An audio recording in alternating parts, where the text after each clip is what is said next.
Okay okay. तर recently मी कुठलं ते ॲनिमल मी सांगितलं होतं, गोल्डन लंगूर. गोल्डन लंगूर कुठल्या रिजनमध्ये येतो इंडियाच्या? नॉर्थ ईस्टमध्ये. तर रिसेंटली कुठल्या तरी नॅशनल पार्कमध्ये गोल्डन लंगूर इंट्रोड्यूस केला होता. त्या नॅशनल पार्कचं नाव पण आणि कुठे तो लोकेटेड आहे ते पण मी सांगितलं होतं. सांगा. नाव खूप कॉम्प्लिकेटेड आहे माहिती आहे.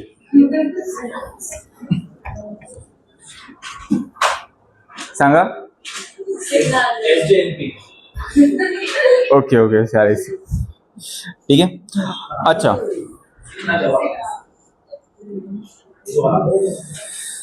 नाही मी कुठल्या तरी केमिकल बद्दल पण सांगितलं, तो अमोनिया. ठीक आहे. तर अमोनियामध्ये हे सांगितलं की हा अमोनिया लीक कुठे झाला होता, याचे ऍप्लिकेशन काय अमोनियाचे. ठीक आहे. आणि नंतर मध्ये याचं थोडंसं केमिस्ट्री पण बघितलं होतं, फिजिकल प्रॉपर्टी आणि केमिकल प्रॉपर्टी. बरोबर. फिजिकल प्रॉपर्टी, केमिकल प्रॉपर्टी हा दृष्टिकोन फक्त एनपीएससी रिलेटेड आहे की युपीएससी रिलेटेड आहे, जास्त नाही, एवढं डिटेलमध्ये नाही ना बाकीच्या एक्झाममध्ये. ठीक आहे. मला एक ऍप्लिकेशन सांग NH3चा. हा येऊ शकतो. NH3 म्हणजे अमोनिया. Fertiliser, chemical lab. ठीक आहे. किंवा बायो हा इंडस्ट्रियल प्रोसेसमध्ये ये. ठीक आहे. हे सगळे मी सांगितलं होतं. ठीक आहे. त्याच्यावर मी हे पण सांगितलं की कुठलाही एलिमेंटचा इलेक्ट्रॉनिक कॉन्फिगरेशन कसा काढायसाठी मी एक डायग्राम पण सांगितला होता. Okay okay. त्याच्यानंतर मी FCRA अमेंडमेंट रूल अमेंडमेंट सांगितलं होतं. FCRA कुठली मिनिस्ट्री गव्हर्न करते? हा, गव्हर्न म्हणजे कुठला, कोणाच्या मिनिस्ट्रीच्या अंडर येतो? FCRA, foreign contribution regulation act. Ministry of home affair किंवा होम मिनिस्ट्री. ठीक आहे. ओके. त्याच्यानंतर मी हे पण सांगितलं एक मँगोचं एक स्पीसीस. ओके. बगनीपल्ली मँगो कुठल्या स्टेटला बिलॉंग करते? आंध्र प्रदेश. ठीक आहे. ठीक आहे. त्याच्यानंतर एक संस्था पण होती जी एक्सपोर्ट म्हणजे ऍग्री प्रोड्युसरला एक्सपोर्ट करण्यासाठी प्रोमोट करते. त्या संस्थेचं नाव काय? अपेडा. ठीक आहे. एवढं मी सांगितलं होतं. मग आपण आता पुढे जाऊया. तर रिसेंटली कुठल्या कंट्रीमध्ये अर्थक्वेक आलेला होता आणि कुठल्या सिटीमध्ये आला होता? काय? नाही नाही बघा, अरे नाही, ॲम्स्टरडॅम कुठे? नाही नाही नाही, अमृतसर कुठे इंडियामध्ये आला? नाही. हे बघ, छोटे मोठे अर्थक्वेक येत राहतात. इनफॅक्ट जर तुम्ही जे रिंग ऑफ फायर जे एरिया बघणार, रिंग ऑफ फायर माहिती आहे ना, पॅसिफिक रिंग ऑफ फायर. मी सांगितलंय की नाही नको बोलू. ठीक आहे. अरे नाही नाही, अमृतसर नाही बघ. हा अच्छा, हा व्हेनेझुएला, कॅराकस मध्ये. हा ये, हे बघ, चायना आहे. ठीक आहे. इथे जपान आहे. ठीक आहे. इथे ऑस्ट्रेलिया आहे. इथे इंडोनेशिया आहे. बरोबर. याच्या पलीकडे गेले तर काय भेटणार तुम्हाला? Alaska, Canada. Okay. Canada, US. Okay. त्याच्यानंतर मग south America, central America, south America. Okay. कळलं? हा जो पूर्ण एरिया आहे ना, ह्याला पॅसिफिक रिंग ऑफ फायर बोलतो. या एरियामध्ये कोण कोण कुठले कंट्रीज पडतात, तर सगळीकडे व्हॉल्कॅनिझम आणि अर्थक्वेक सगळ्यात जास्त होतात. मग त्याला पॅसिफिक रिंग ऑफ फायर बोलतो. आता हे का होतं मी सांगेन तुम्हाला. ठीक आहे. आणि मी हे काच बोललो कारण की इथे आहे ना, इंडोनेशिया, नंतर पापुआ न्यू गिनिया, नंतर मग जपान वगैरे हफ्त्यामध्ये एक तरी अर्थक्वेक होतो. म्हणजे 2 मॅग्निट्यूडचा, 3 मॅग्निट्यूडचा. हे लक्षात नाही ठेवायचे. जे मेजर अर्थक्वेक असेल ना, 7 मॅग्निट्यूडचा, 8 मॅग्निट्यूडचा, त्यांचंच लक्षात ठेवायचं, ज्यांनी जास्त लॉस झाला असेल, पब्लिक किंवा प्रायव्हेट प्रॉपर्टी लॉस. ओके. ते फक्त लक्षात ठेवा. होतात, थोडे थोडे होतात, थोडे होतो. मी दिल्लीला होतो तेव्हा 2014चा अर्थक्वेक आला नेपाळमध्ये. तेव्हा बिल्डिंग अशी हालत होती. आम्ही लायब्ररी, हा दिल्लीमध्ये पण असं बसलोय, मला वाटलं काहीतरी हलतंय. नंतर बोलले एक बघतोय, दुसरे बघतोय, हलतोय. हा हलतोय. आणि असं हालत होतं. नंतर मग वरती गेलो, मग शांत राहिलो. ऍक्च्युली नेपाळमध्ये आलेलो होतं. तर आमच्या इथे फेस झाला किती, अराउंड 2 मॅग्निट्यूडचा, अराउंड दिल्लीमध्ये येतो 2-3 मॅग्निट्यूडचा. ठीक आहे. आता हे कसं झालं मी सांगेन, फक्त फॅक्ट बेस काय आहे की रिसेंटली अर्थक्वेक कुठे आला होता, व्हेनेझुएलामध्ये. व्हेनेझुएलाचं कॅपिटल काय आहे,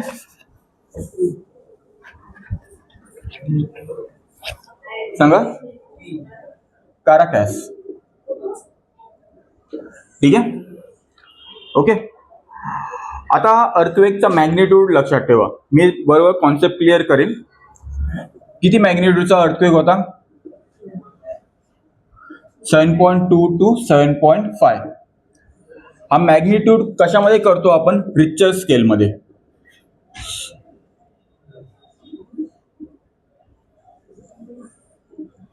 ठीक आहे. हे कसं होतं ते मी सगळं सांगेन. फक्त फॅक्ट बेस्ड क्वेश्चन असतील ना, फॉर एक्झाम्पल कॉन्स्टेबल असेल किंवा नॉर्मल तलाठी वगैरे असेल, ठीक आहे, किंवा बँकिंग, ते म्हणजे एवढं माहिती असलं बस आहे की मॅग्निट्यूडचा स्केल काय आहे आणि हा जो अर्थक्वेक आहे कुठल्या डिव्हाइसने मेजर केला जातो. तर कुठल्या डिव्हाइसने मेजर केला जातो, सिझमोमीटर. ओके. सिझमिक ऍक्टिव्हिटी म्हणजे अर्थक्वेक ऍक्टिव्हिटी. ठीक आहे, म्हणून सिझमोमीटर. ओके, कळलं तुम्हाला. ओके. आता दुसरा एक टर्म आहे की फॉल्ट, म्हणजे टाइप ऑफ फॉल्ट कुठला होता आणि कुठल्या दोन प्लेटच्या मध्ये फॉल्ट मध्ये काय बोलतात, फ्रिक्शन झाली. ठीक आहे. तर मी सांगेन, पहिला फक्त लक्षात ठेवा, हा जो फॉल्ट आहे तो फॉल्ट कसा टाईपचा होता, it was strike slip fault. फक्त लिहून ठेवा, मी समजवतो काय काय. जेव्हा दोन प्लेट्स, ओके, हे दोन प्लेट्स, आपला अर्थचे प्लेट्स, एक या साईडला जातो आणि एक या साईडला जातो, म्हणजे एकमेकांना पॅरलली सरकतात. ओके, फ्रिक्शन होतात, तर त्याला स्ट्राईक स्लिप फॉल्ट बोलतो. आणि फॉल्ट म्हणजे काय, दोन प्लेटच्या मध्ये बाउंड्री असते ना, त्याला फॉल्ट बोलतो आपण. ठीक आहे. आणि जे होत आहे, this is slide casting. Okay, हा, स्लाइड कास्ट म्हणजे स्लाइड कास्टिंग. ओके, कळलं. आता ह्याच्या पुढे मी सांगणार आहे तो पार्ट एमपीएससी रिलेटेड आहे, म्हणजे बी ग्रुप, सी ग्रुप, राज्यसेवा किंवा युपीएससी रिलेटेड, ते इम्पॉर्टंट आहे. बाकी छोट्या मोठ्या एक्झाम म्हणजे आरआरबी वगैरे त्यासाठी इम्पॉर्टंट नाहीये, बँकिंग वगैरे, आरबीआय वगैरे. ठीक आहे, कळलं. तर तुम्हाला पहिला शिकवणार की अर्थक्वेकचा कॉन्सेप्ट काय. तर अर्थक्वेकचा कॉन्सेप्ट समजण्यासाठी रफ करू तर खूप सारे थेअरी आहे, पण सगळ्यात व्हॅलिड थेअरी आहे जी यूज करते एनसीईआरटी, तर त्याला बोलतो आपण टेक्टोनिक प्लेट थेअरी किंवा टेक्टोनिक थेअरी. टेक्टोनिक थेअरी मध्ये सांगितलं, जो अर्थचा क्रस्ट आहे तो छोट्या छोट्या प्लेट्स मध्ये डिवायडेड आहे. ठीक आहे. मी ओव्हरऑल रफली तुम्हाला सांगतो मॅप अर्थचा. हा आपला समजा कॅनडा प्लस USA आहे. ठीक आहे, हा साऊथ अमेरिका आहे. ओके. नंतर इथे काय येणार, UK असणार. ठीक आहे, ग्रीनलँड आहे, UK असणार इथे. नंतर इथे युरोप आहे. ठीक आहे. युरोपच्या इथे कुठला असणार, हा कुठला कॉन्टिनेंट, आफ्रिका. आताच मी सांगितलं होतं है ना, स्ट्रेट ऑफ हॉर्मुझच्या वेळेला. नंतर इथे स्ट्रेट ऑफ हॉर्मुझ, पर्शियन गल्फ, इथे इंडिया. ठीक आहे. आपला हा रशिया आहे आणि हा चायना आहे पूर्ण. ठीक आहे. ओके. आणि इथे ऑस्ट्रेलिया आणि इथे हा आपला इंडोनेशिया. ठीक आहे, कळलं. आणि इथे आपला जपान. आता प्लेट कसे डिवायडेड आहे जस्ट ओव्हरऑल सांगतो. ऍक्च्युली हा मॅप मी पूर्ण नाही दाखवू शकणार कारण की टाइम वेस्ट होऊन जाईल. ओके, कळलं. हे बघ, एक प्लेट आहे साऊथ अमेरिकन प्लेट, ही प्लेट आहे आफ्रिकन प्लेट. हा जरा मोठी दाखवतो, आफ्रिकन प्लेट. ठीक आहे. हा नॉर्थ अमेरिका प्लस कॅनडा घेऊन एक नॉर्थ अमेरिकन प्लेट. ठीक आहे. दुसरा हा आहे युरेशियन प्लेट. हा खूप मोठी प्लेट आहे.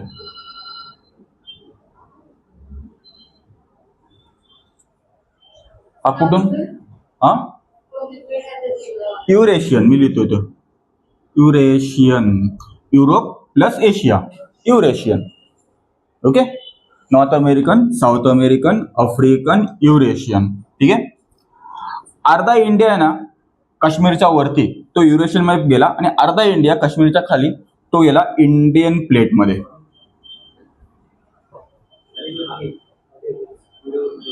काय आलं? Okay okay.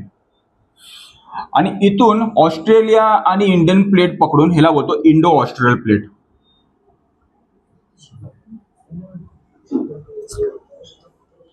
कळलं? आणि सगळ्यात इम्पॉर्टंट प्लेट ही पॅसिफिक ओशनची, त्याला बोलतात पॅसिफिक प्लेट.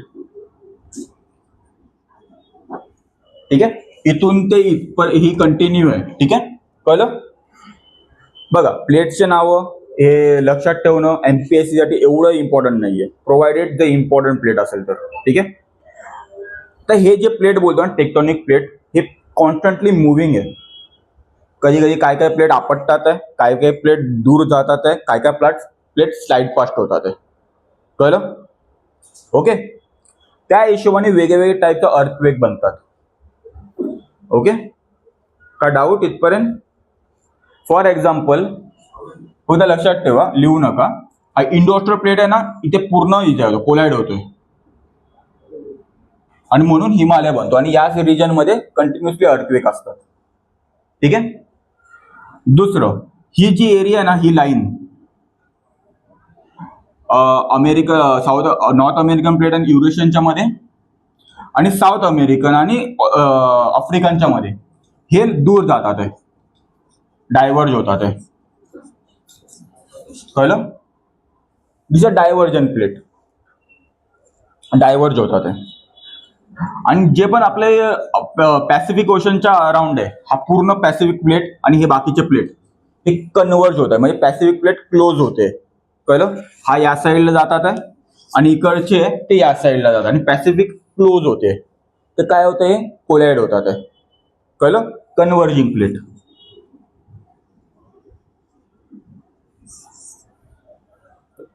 ठीक आहे.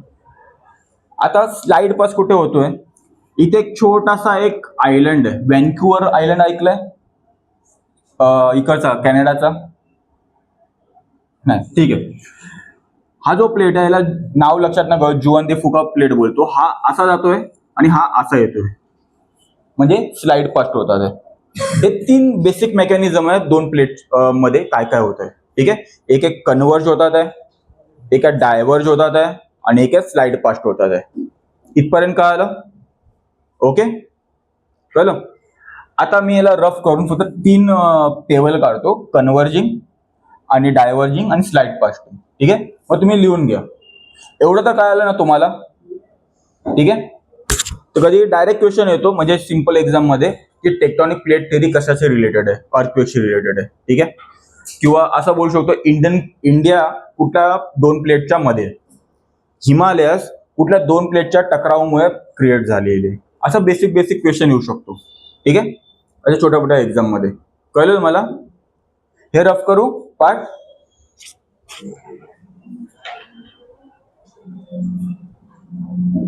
रफ करू का फोटो काढायचा आहे?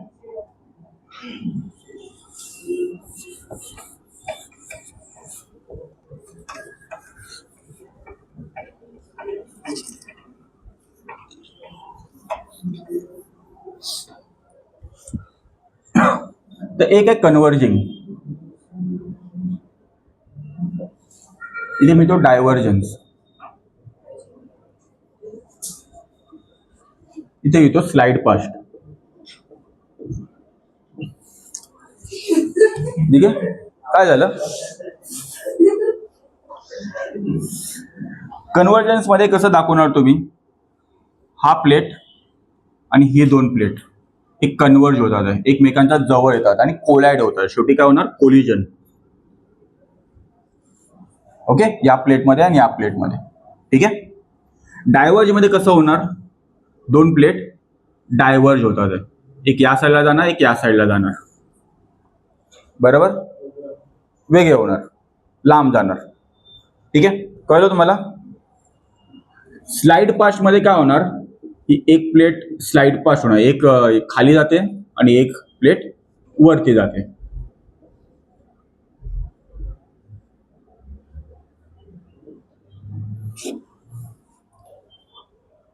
ओके, कळलं तुम्हाला? आता कन्व्हर्जन्स मध्ये तुम्ही मला सांगा, कन्व्हर्ज होतोय तेव्हा अर्थक्वेक क्रिएट होणार का अर्थक्वेक नाही होणार? म्हणजे अर्थक्वेक फील होणार कोलिजनमुळे, बरोबर.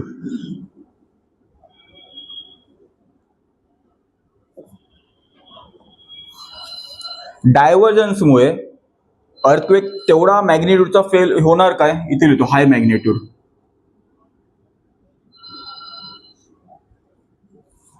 डायव्हर्जन्समुळे एवढं ट्रेमर्स, शेकनेस वगैरे फील होणार का? शेकीनेस वगैरे नाही. तर अर्थक्वेकचा तो मॅग्निट्यूड जास्त असेल का कमी असेल? कमी असेल.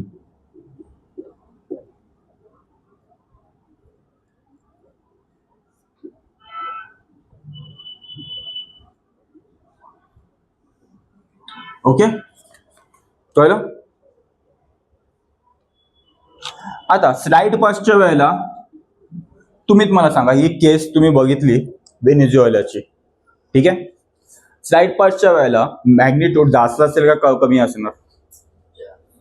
जास्त असणार, कारण 7.5 इज टू मच ऍक्च्युली. ठीक आहे, 8 वगैरे जास्त मानलं जातं हाय मॅग्निट्यूड.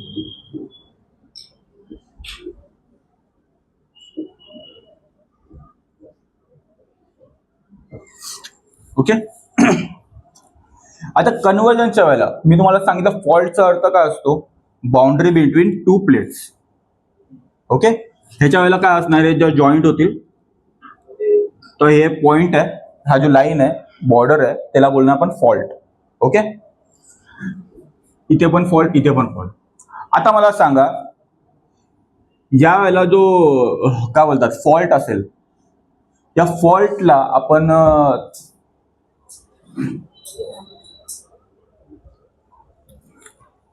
दोन ह्याच्यामध्ये डिवाइड करणार. इथे फॉल्ट टाइप्स, आणि दोन्ही टाइप मी तुम्हाला सांगतो काय आहे. ठीक आहे, एक आहे नॉर्मल फॉल्ट,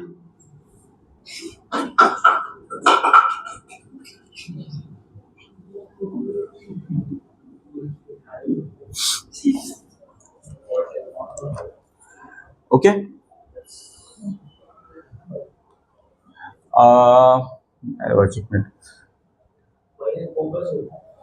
नाही, एक काम करतो.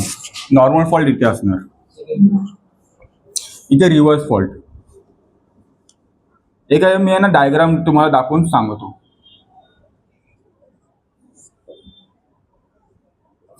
आणि इकडे जो फॉल्ट आहे, या फॉल्टला बोलतो आपण नॉर्मल फॉल्ट.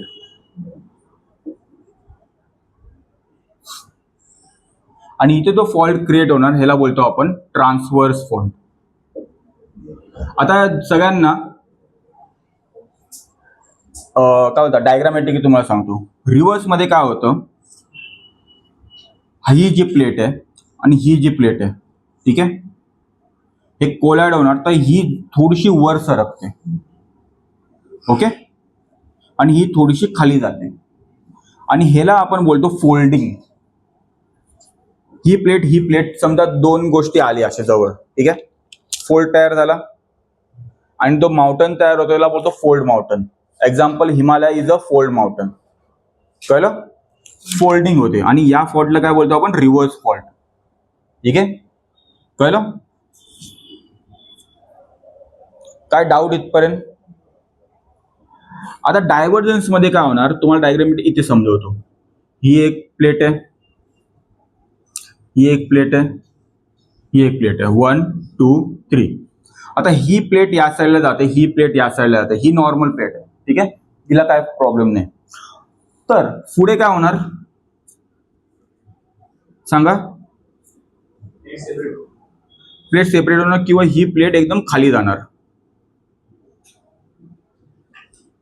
1 2 3 कळलं, खाली किंवा हे दोन वरती. समजलं. आता या टाईपच्या फॉल्टला आपण नॉर्मल फॉल्ट बोलणार. जेव्हा डायव्हर्ज होताना तो फॉल्ट तयार होतो. आणि हे जे व्हॅली तयार झाली ना, ओके, ह्याला आपण बोलणार ग्रॅबेन.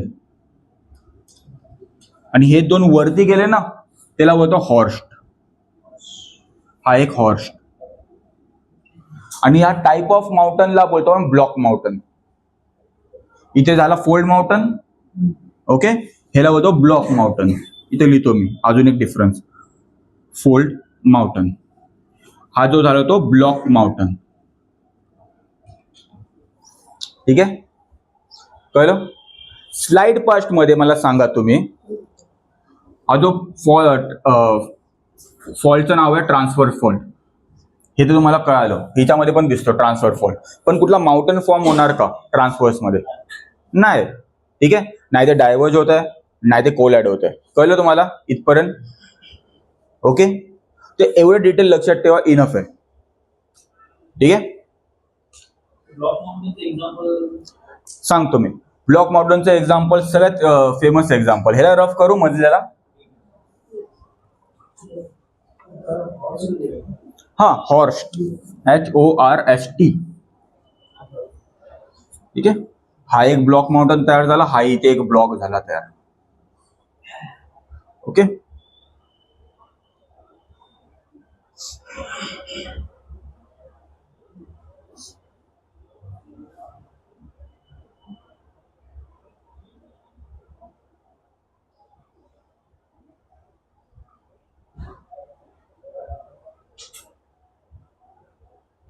काय झालं, झोप आली?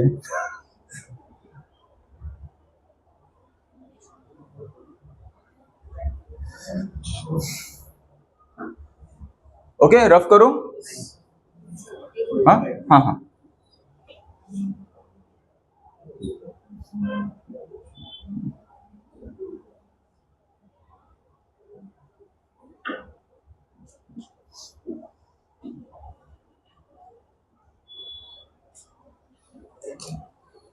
कोणाला काय डाऊट आहे तर मला सांगा परत, मी एकदम परत शिकवतो, परत सांगेन. डन.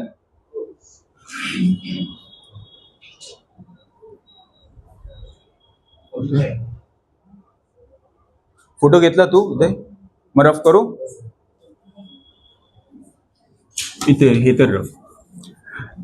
आता डायव्हर्जन प्लेट कुठे आणि असा हॉर्स अँड ग्रॅबन टोपोग्राफी कुठे बनते?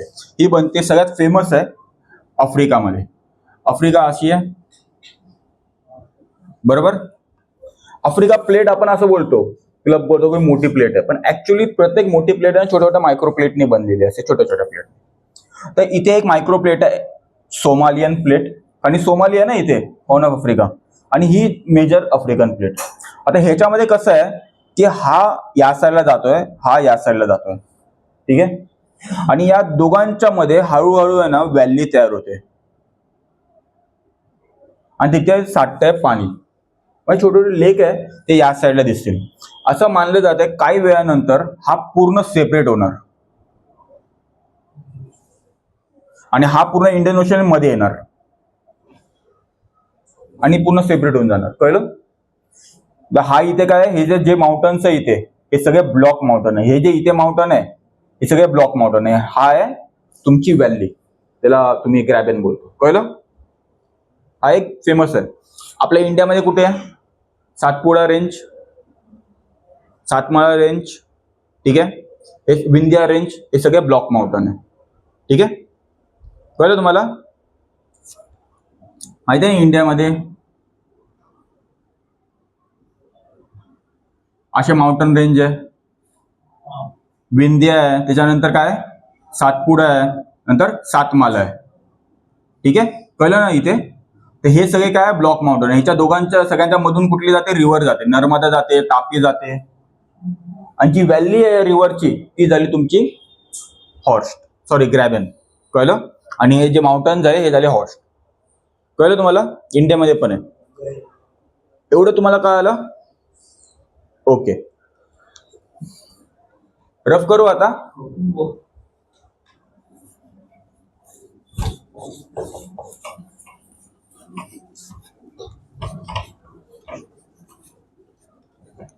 कारण की अर्थक्वेक आला होता म्हणून थोडंसं जॉग्राफीचे कॉन्सेप्ट तुम्हाला सांगायचं गरज आहे, नाही तर फॅक्ट्स तुम्ही स्वतः पण वाचून घेणार. ओके, तर आता बघा ही स्केल. ओके, स्केल बघा, अर्थक्वेकला मोजण्याचे 2 टाईप हे विचारू शकतात. ठीक आहे, एक आहे रिचर्ड स्केल,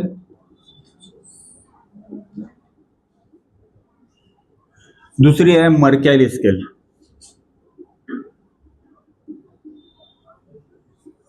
ठीक आहे, पहिला आपण रिचर्ड स्केल बघूया. मर्कॅली स्केल खूप इझी आहे, पहिला आपण टफ वाला बघूया. ठीक आहे, आता तुम्हाला सांगितलं 2 प्लेट जेव्हा कन्वर्ज होतात, तर असं नाही की दोन्ही प्लेटचं डेन्सिटी वेट एकसारखे असणार. ठीक आहे, कुठली तरी हेवी असणार, डेन्स असणार, कुठली तरी लाइटर असणार. Most of the time oceanic plate असतो ना, ओशनिक प्लेट इथे लिहितो, ओशनवाली प्लेट ती जास्त डेन्स असते. ठीक आहे, कारण की बसाल्टली बनलेली असते. आणि जी कॉन्टिनेंटल प्लेट असेल, लँडवाली प्लेट, ही मोस्ट ऑफ टाइम काय असेल, वेट म्हणजे कमी असते हिचं. ओके, डेन्स कमी असते, बनलेली असे ग्रॅनाइटची. आणि जेव्हा हे कोलॅड होतात तो कुठली तरी डेन्स असणार, ती खाली डसणार, बरोबर. तर याच्यामध्ये ही खाली डसते.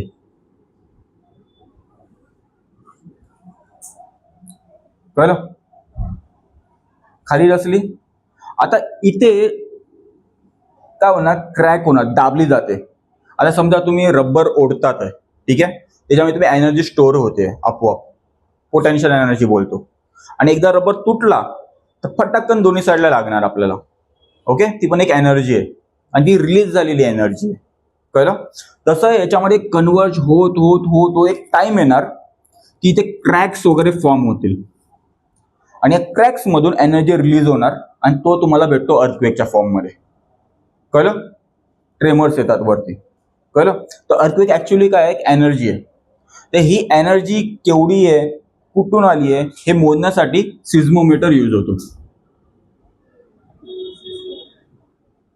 तर सिस्मोमीटर 3 टाइप्स ऑफ वेव्स आहे जे या एरियामधून रिलीज होतात, ते मोजतो. तर पहिली वेव आहे पी वेव, सेकंड आहे एस वेव आणि लास्ट आहे surface wave. Okay, P wave, S wave, surface wave. ठीक आहे, पहिला पी वेव लक्षात ठेवूया. पी वेव ऍक्च्युअली सगळ्यात फास्टेस्ट आहे अमॉंग ऑल. जी या पॉइंट मधून, ह्याला बोलतो आपण फोकस, याला हायपो सेंटर बोलतो, हायपो सेंटर, हेतून रिलीज होते. ठीक आहे, एकदम फास्ट आहे. तर इथे समजा सिस्मोमीटर ठेवला आहे, इथे पहिला कुठली वेव जाणार, पी वेव, कारण की ती फास्टर आहे, ती रेकॉर्ड पहिला होणार, बरोबर. त्याच्यानंतर थोड्या वेळानंतर तिथून येणार एस वेव, कारण की थोडीशी स्लो आहे. ओके, एस वेव रेकॉर्ड होणार सिस्मोमीटर मध्ये, म्हणजे रेकॉर्ड मध्ये टाइम भेटणार की बाबा पी वेव एवढी आली आणि एवढा मोठा मॅग्निट्यूड आहे, असा ग्राफ असतो, अशी अशी अशी पी. नंतर मग एस वेव भेटणार. कळलं? नंतर काही वेळानंतर एक सगळ्यात स्लो वेस्ट सरफेस वेव भेटणार आणि कमी मॅग्निट्यूड भेटणार. कळलं? असा एक ग्राफ तयार होतो आणि ह्याच्यावरून मोजलं जातो की ह्याच्या रिचर स्केल काय आहे. ठीक आहे, जे ऍक्च्युअली रेंज होते 10 to 0. ठीक आहे, कळलं? कळलं तुम्हाला?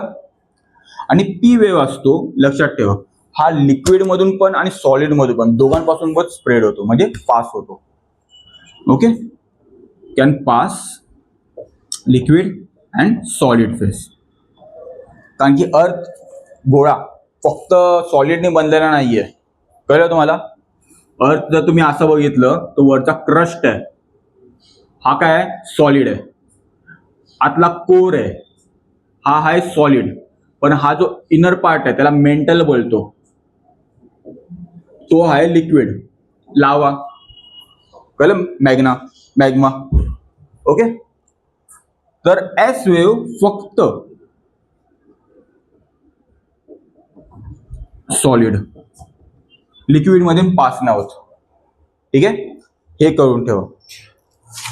आता वेव्स आहे ना दोन टाईपचे असतात, एक ट्रान्सवर्स वेव्ह, एक लॉन्जिट्युडनल वेव्ह.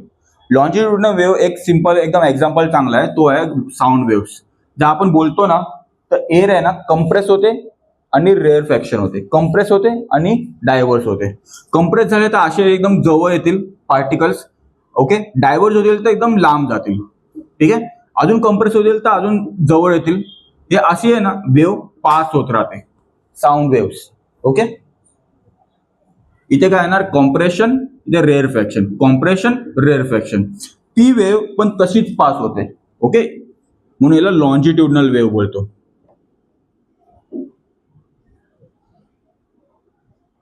हे फॅक्ट आहे ना डायरेक्ट विचारता एनपीएससी मध्ये, डायरेक्ट क्वेश्चन. एवढे सिंपल क्वेश्चन तुम्ही सोडून येणार. एस वेव्ह असतो तो ट्रान्सवर्स वेव्ह असतो.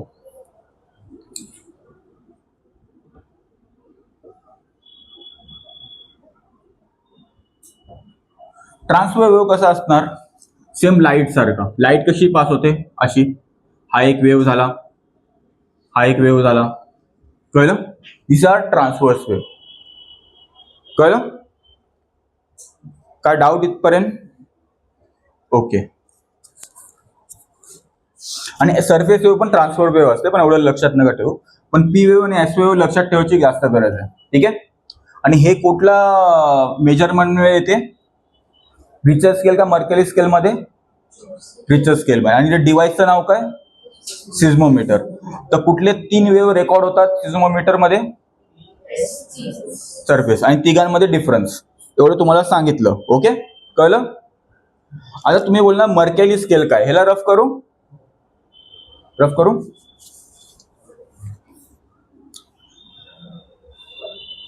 मर्करीचं ओरली सांगतो, एकदम सिंपल आहे. Visible damage seen on the surface. बस, कोणतरी एक्सपर्ट जाणार, seismometer expert, okay, seismic earthquake expert जाणार, आणि तो बघणार की ब्रिज किती तुटले, घर किती तुटले, किती लोक मेले, हे सगळं बघणार, आणि त्याच्या हिशोबाने तो रेटिंग देणार आउट ऑफ 14, की हा बाबा एवढा मर्करी स्केल आहे, एवढा हे.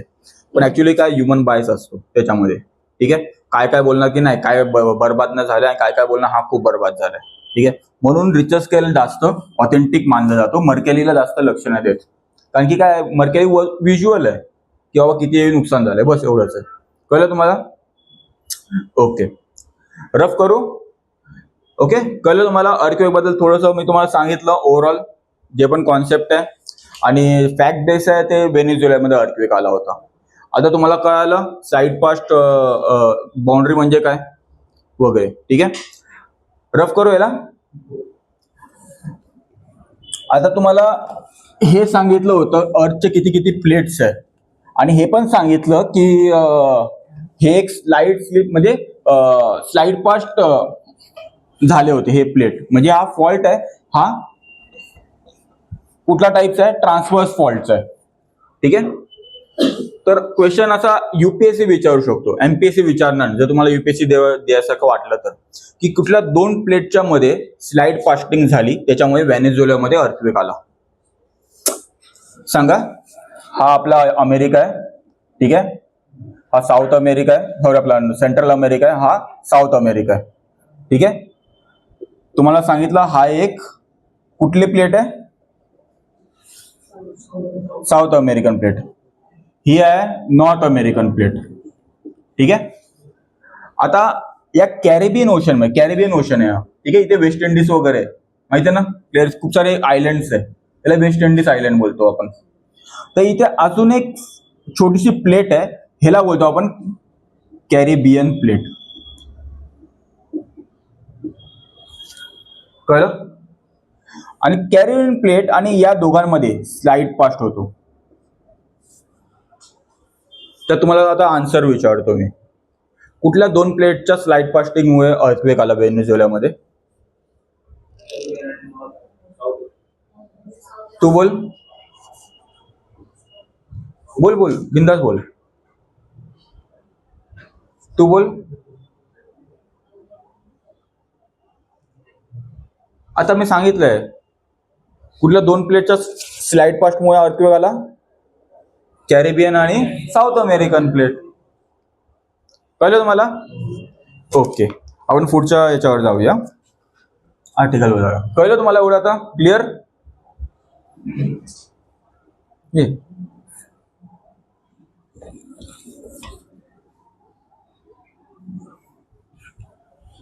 ओके.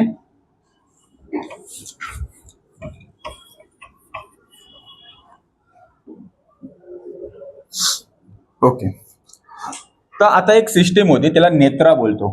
नेत्रा सिस्टीम. हा नेत्रा सिस्टीम रिसेंटली न्यूज मध्ये होता. ते कशा बाबतीत आहे आणि कशासाठी आहे? नाही, डोळ्यांसाठी नाहीये हे.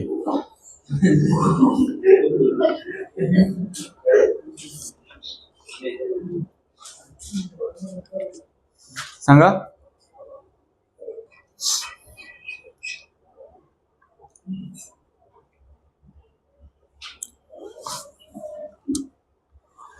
हे एअरबॉर्न अर्ली वॉर्निंग सिस्टीम किंवा कंट्रोल सिस्टीम आहे. ठीक आहे, इथे लिहितो मी, airborne early warning control system. Okay, आता मला सांगा एअरबॉर्न अर्ली वॉर्निंग सिस्टीम हे कशाबद्दल येणार?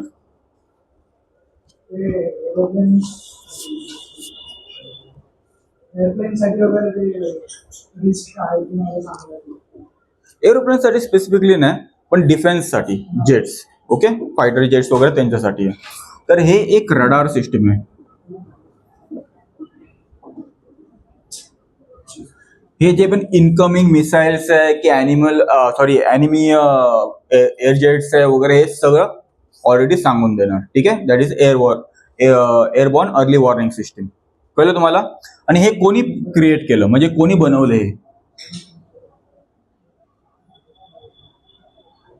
कुठला जो असे इक्विपमेंट्स बनवतो आपल्या इंडियामध्ये, कुठली संस्था आहे? नाही, इस्रो स्पेस रिलेटेड आहे, DRDO. ठीक आहे, बरोबर. ठीक आहे, आणि हे रिसेंटली IAF ला दिलं आपण.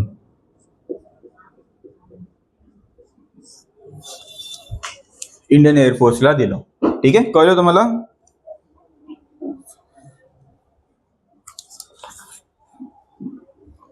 काय इथपर्यंत डाऊट? डायरेक्ट सिंपल क्वेश्चन येणार की नेत्रा सिस्टीम कशा बाबतीत आहे, ओके, आणि कोणाला हे दिलंय, प्रोव्हाइड केलंय. DRDO मध्ये ऍक्च्युली जे पण हार्डवेअर्स असणार जे आपले डिफेन्ससाठी यूज होतात, रडार सिस्टम असतो, ओके, त्याच्यानंतर मग काय बोलतात, टँक्स असतात, टँक सिस्टीम असणार, हेलिकॉप्टर सिस्टम, हे सगळं बनवणार. ओके, रफ करू? काय डाऊट इथपर्यंत? काय फोटो काढून?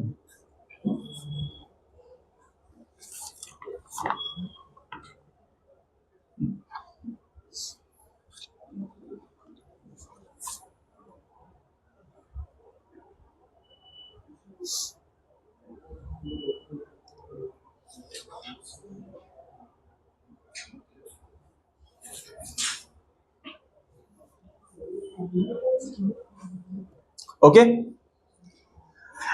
ठीक आहे, रफ करू?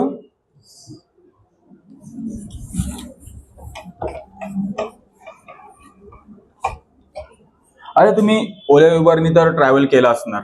ठीक आहे, आता ओला उबर मध्ये तुम्ही बघितलं असणार की सकाळी सकाळी समजा तुम्हाला चर्चगेटला जायचं आहे. ठीक आहे, कधी 300 रुपये दाखवणार, कधी 600 रुपये दाखवणार. ठीक आहे, व्हॅरी होतं.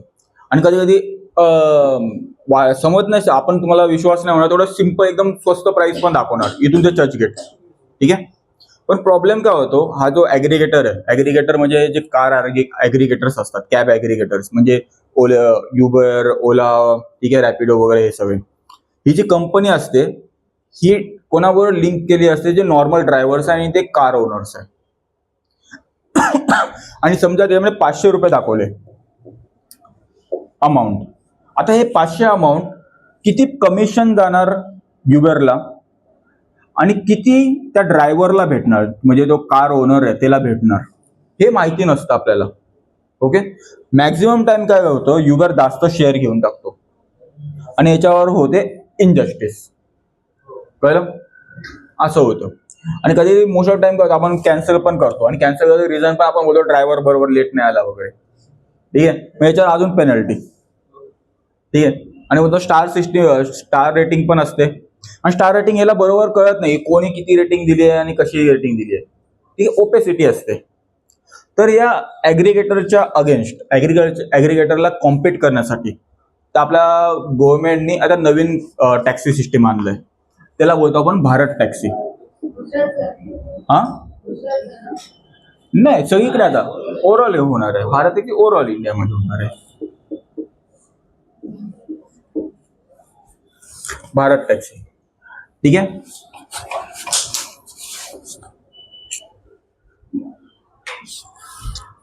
ठीक आहे. तर भारत टॅक्सी काय आहे, it is a cooperative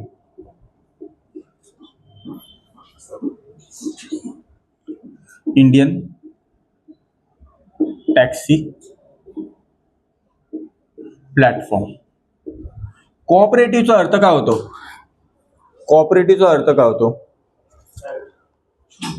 cooperative सोसायटीचा अर्थ काय होतो, बरोबर, ग्रुप बनतो. म्हणजे एका कारणासाठी ओके शेअर्ड विजनचे जेवढे पण लोक आहे एकत्र येतात आणि एक कंपनी ओपन करतात. ठीक आहे, पण त्या कंपनी नाही बोलू शकत, कारण जेवढे पण लोक येतात, फॉर एक्झाम्पल तुम्ही सगळे टॅक्सी ड्रायव्हर आहे. ठीक आहे, इमॅजिन करा तुमचे असे फ्युचर नसणार, घाबरू नका, तुम्ही सगळे येणार. ठीक आहे, एक ग्रुप बनवणार. ओके, त्याला ग्रुपला बोलणार कोऑपरेटिव्ह. आता तुम्ही सगळे विचार करणार की टॅक्सीचा फेअर किती असला पाहिजे, किती ते किती तुम्ही काम करणार, ह्याचा शेअर आहे ना, जेवढं प्रॉफिट येणार हे तुम्हाला इक्वली डिस्ट्रीब्युट होणार. आणि जो पण डिसिजन मेकिंग असणार, तुम्हाला सगळ्यांना इक्वल डिसिजन मेकिंग पॉवर असणार. ठीक आहे, सगळे इक्वल इक्वल इक्वल. कंपनीमध्ये असं नसतं. कंपनीमध्ये काही मोठा शेअर होल्डर असतो जायंट, काही कमी शेअर होल्डर असतात आणि काही काही एकदम छोटे मोठे असतात ते ऐकत पण नाही कोण. कळलं, कोऑपरेटिव्ह मध्ये नसतं. कोऑपरेटिव्ह इक्वल असणार, आवाज पण इक्वल असणार आणि प्रॉफिट शेअरिंग पण इक्वल असणार. तसं एक कोऑपरेटिव्ह बनवणार, सगळे जे टॅक्सी ड्रायव्हर आहे ते येऊन एक कंपनी, ठीक आहे, म्हणजे कंपनी नाही बोलणार, एक कोऑपरेटिव्ह सोसायटी बनवणार. कळलं, आणि ते लोक मग ही टॅक्सी सिस्टीम चालवणार, त्याला बोलणार भारत टॅक्सी. कळलं तुम्हाला. आता स्टार्टिंगला विचार करता की जे पण फेअर येणार कलेक्ट होणार, आता तेव्हा काय व्हायचं, ऍग्रिगेटरला जायचं, काय पर्सेंटेज 50%, 60%. पण आता जेवढं 100% आहे तो 100% टोटल तो टॅक्सी ड्रायव्हर घेणार. ठीक आहे, ऍटलीस्ट फॉर स्टार्ट का 100% share fair written by driver. ठीक आहे, पण असं हार्ड अँड फास्ट रूल नाही, काही 1% 2% कमिशन लागतो त्या कोऑपरेटिव्ह कंपनीला द्यायला लागतात, कारण की त्यांना पण चालवायचं आहे ना आपलं काम. ठीक आहे, असं चाललं तर काय. ओके, दुसरं हे का करतोय आपण, to challenge private taxi aggregator. Actually त्यांचा ऑब्जेक्टिव्ह हे आहे, ओला उबेर वगैरे ते प्रायव्हेट टॅक्सी ऍग्रिगेटर्स बोलले जातो, त्यांना आपण चॅलेंज करायचं, कारण त्यांचा जो पण मॉडेल आहे बिझनेस मॉडेल हा अनफेअर आहे टुवर्ड द टॅक्सी ड्रायव्हर्स. कळलं. दुसरं, ही कुठली मिनिस्ट्री लॉन्च करते आता, नाही इथे बनतं काय आहे, कोऑपरेटिव्ह सोसायटी. तर कुठलं असणार, नाही, मिनिस्ट्री ऑफ कोऑपरेशन. घाबरू नका, ही ऍक्च्युअली नवीन मिनिस्ट्री बनली आहे, काय ते 1-2 वर्ष झाले, आणि त्याचा पण मिनिस्टर अमित शहाच आहे. ठीक आहे, दोन पोर्टफोलिओ सांभाळतोय, मिनिस्टर ऑफ कोऑपरेशन आणि minister of home affair. Okay, दुसरं, तर हे रिसेंटली पहिला कुठे चालू झालं, कुठल्या स्टेटमध्ये पहिला भारत टॅक्सी सर्व्हिस चालू झाली, नाही दिल्ली. ठीक आहे, इथे लिहितो मी, फर्स्ट started दिल्ली. ओके. आणि त्याचं नाव काय होतं? त्याचं नाव होतं सहकार टॅक्सी कोऑपरेटिव्ह लिमिटेड. ओके, कळलं? आणि याच्यामध्ये पण जेवढे पण फीचर आहे, सेफ्टी फीचर आहे, जे पण नॉर्मल युबर ओलामध्ये असणार आणि जे पण फीचर्स सगळे याच्यामध्ये असणार. ठीक आहे, ऑनलाईन ट्रॅकिंग, SOS बटन वगैरे हे सगळं त्याच्यामध्ये असणार. ठीक आहे, हे खास याच्यामध्ये काय बोलतात केअर घेतली या गोष्टीची. कळलं तुम्हाला? काय इथपर्यंत डाऊट बोला. ओके. आणि हा कुठल्या सिस्टीम मध्ये येणार, म्हणजे कुठल्या मिशन मध्ये येणार, तर लक्षात ठेवा हे येणार national e governance division. National e governance division मध्ये येणार. ओके, त्याच्यामुळे जेवढं डिजिटायझेशन ऑफ गव्हर्नन्स सिस्टीम आहे त्याच्यामध्ये येणार. ओके, फॉर एक्झाम्पल त्याच्यामध्ये काय काय आहे? इनॅम सर्व्हिस आहे, गव्हर्नमेंट ई मार्केट प्लेस, जेम मार्केट प्लेस, हे सगळं digital infrastructure national e governance division मध्ये येतो. तसं हे पण भारत टॅक्सी पण याच्यामध्ये येणार. कळलं? काय इथपर्यंत डाऊट काय आहे मला सांगा.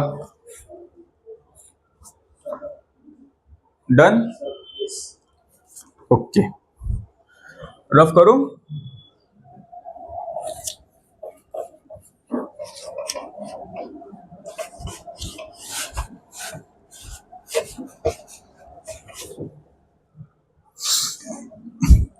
आता एक डायग्नोस्टिक टेक्निक होती, ती न्यूज मध्ये होती. त्या डायग्नोस्टिक टेक्निकचं नाव आहे रमन DIP टेक्निक. तुम्हाला डायरेक्ट बँकिंग मध्ये क्वेश्चन डायरेक्ट येऊ शकतो की Raman DIP technique recently news मध्ये कशा बाबतीत आहे. ठीक आहे, मिनरलॉजीसाठी आहे की डिजीजला डायग्नोसिस साठी आहे की पाणीची टेस्टिंग साठी आहे, काय आहे? ठीक आहे, तर असं विचारू शकतो.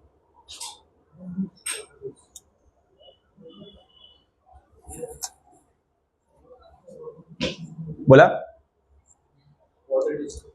हा,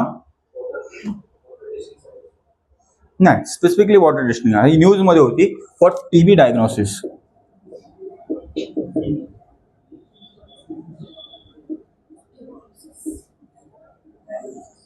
हे मानलं जातं की इट इज 100% मोर ॲक्युरेट.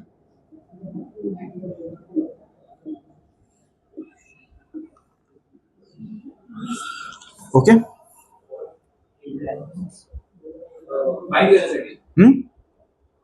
काय म्हणजे याची ॲक्युरेसी जास्त आहे डायग्नोसिसची. आता TB ला करण्यासाठी खूप सारे आयडेंटिफिकेशन जो डायग्नोसिसचा हा आहे का बोलतात ॲक्युरेसी आहे ती जास्त आहे. म्हणजे असे खूप सारे टेक्निक आहे TB आहे की नाही या पेशंटला फाइंड आउट करण्यासाठी. त्याच्यासाठी सगळ्यात जास्त ॲक्युरेट हा मानला होता करंटली. हा, पण हा अलोकेट नाहीये, लक्षात ठेवा. हा फक्त एक न्यूज मध्ये आला होता की 100% ॲक्युरेट आहे, पण हा एम्प्लॉय नाही केला आतापर्यंत, लक्षात ठेवा. ठीक आहे, ओके. इथपर्यंत तुम्हाला RRB वगैरे, नबार्ड वगैरे, सिडबी या एक्झाम पर्यंत विचारू शकतात बँकिंग पर्यंत. याच्या पुढे आहे ते MPSC विचारू शकते की रमन स्पेक्ट्रोस्कोपी काय आहे, DIP टेक्निक आहे, हा वर्क कसा करतो, हे MPSC किंवा UPSC विचारू शकते. कळलं?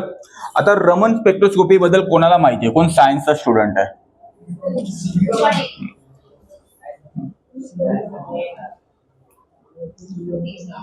ते तू पण आहे ना? हा,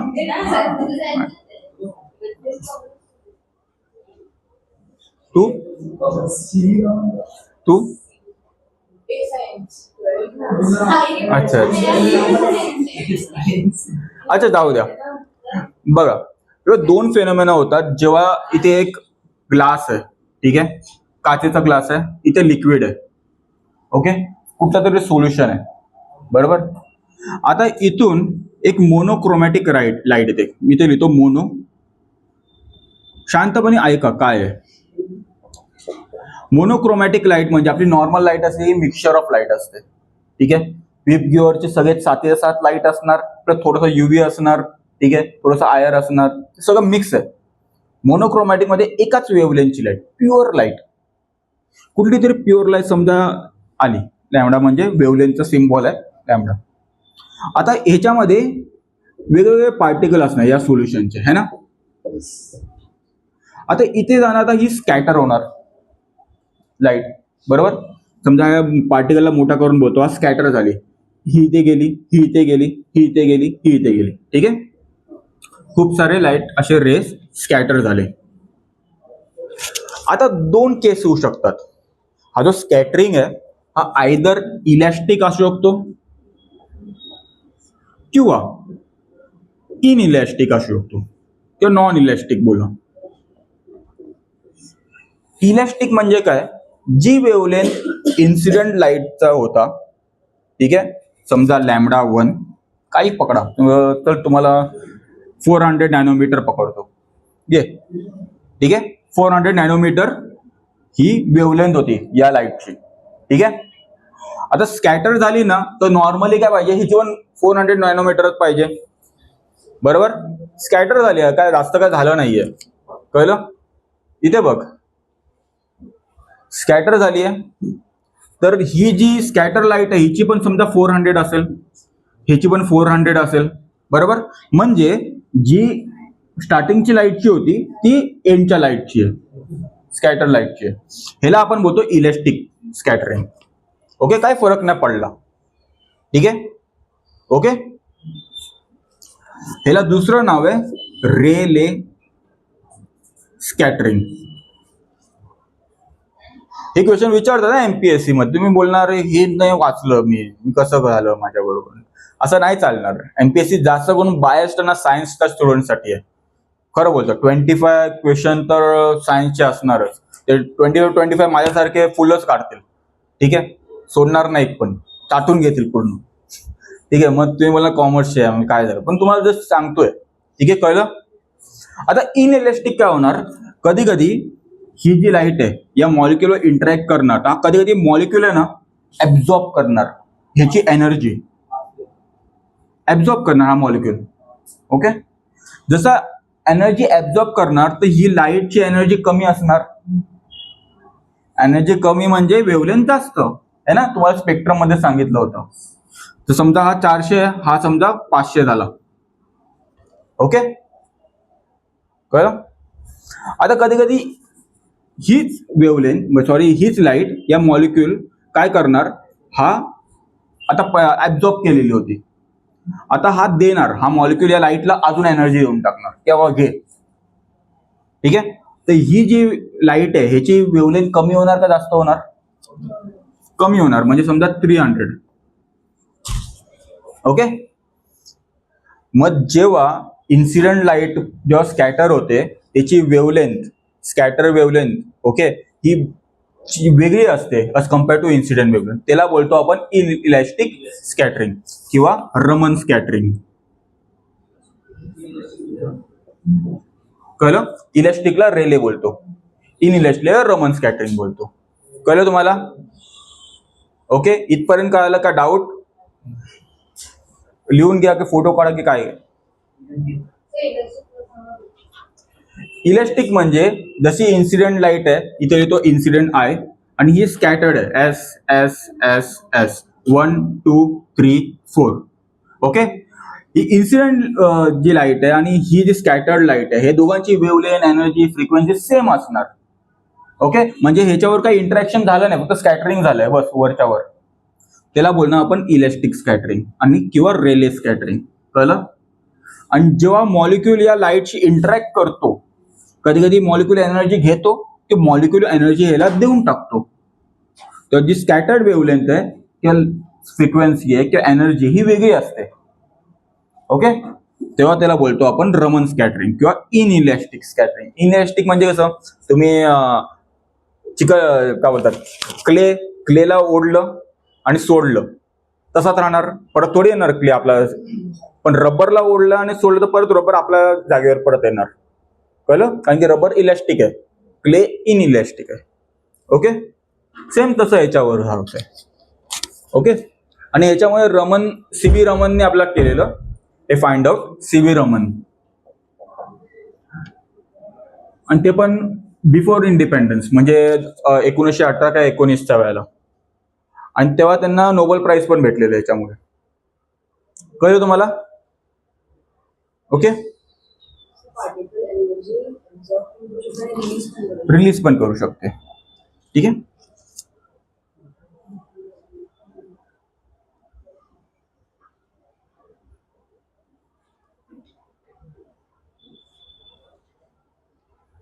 लिहिलं सगळ्यांनी? तर आपल्या रेलेशी काय रिलेशन नाहीये, आपलं रिलेशन आहे रमनशी. तर रमन ॲज थोडंसं डिटेल तुम्हाला सांगतो, ते कामाला येईल तुमच्या MCQ सॉल्व्ह करायला. ठीक आहे. MPSC B group, C group आणि राज्यसेवा, बाकी कुठला याच्यामध्ये विचारणार नाही ही गोष्ट. ओके.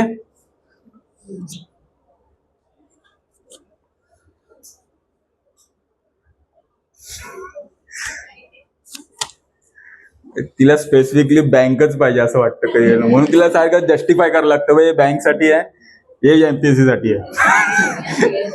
ओके. ठीक आहे. रफ करू. एवढं कळलं तुम्हाला गव्हर्नमेंट डिफरन्स? ठीक आहे. ते रफ करतो. आता आपण कन्सिडर करतो रमन स्पेक्ट्रोस्कोपी. ठीक आहे. आता समजा हा मॉलिक्यूल आहे, ह्याच्यावर ही लाईट इंटरॅक्ट करते. ठीक आहे. ह्याची एनर्जी म्हणजे H बोलतो आपण एनर्जीचा, किंवा E बघा, E1. ठीक आहे. एनर्जी आहे. आता ही एनर्जी समजा E2 होते, किंवा ही एनर्जी E3 होते. ठीक आहे. ही स्कॅटर्ड लाईट आहे, ही इन्सिडेंट लाईट आहे, इन्सिडेंट मध्ये पडते या मॉलिक्यूलवर. समजा या मॉलिक्यूलनी एनर्जी ऍब्झॉर्ब केली. ठीक आहे. तर ही जी लाईट आहे ह्याची एनर्जी कमी असणार का जास्त असणार?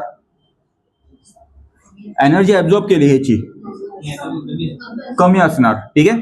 म्हणजे आपण बोलू शकतो की E2 is less than E1. इथे लिहितो मी ऍब्झॉर्ब. ओके. कळलं?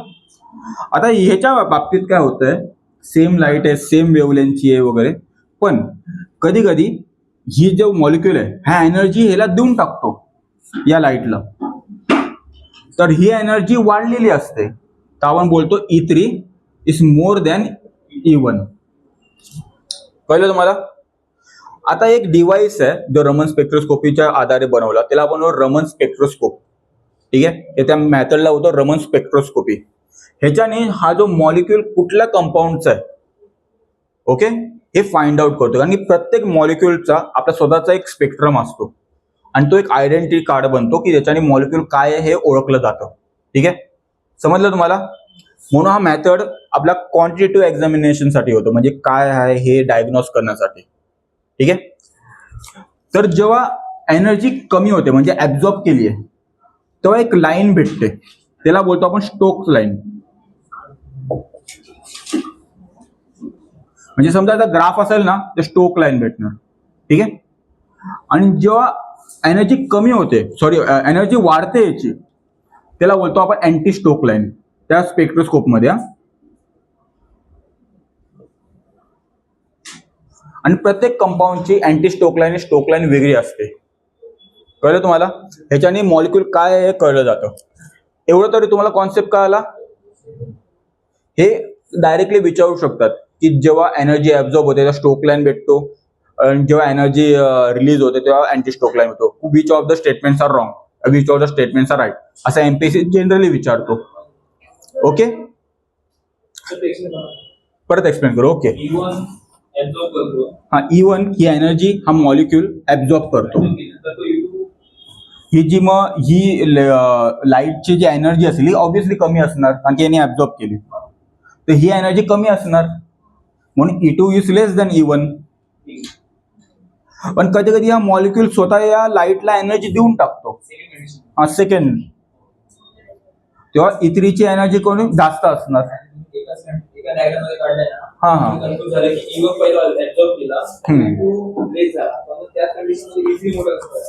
हा. ओके. आणि एकाच कंडिशन मध्ये दोन्ही होतं ऍब्झॉर्ब. हा, दोन्ही होतं. रेले पण होतो, रमन पण होतं, आणि रमन मध्ये दोन्ही पण होतात, स्टोकलाईन अँटी स्टोकलाईन दोन्ही सगळं होतं एकत्र.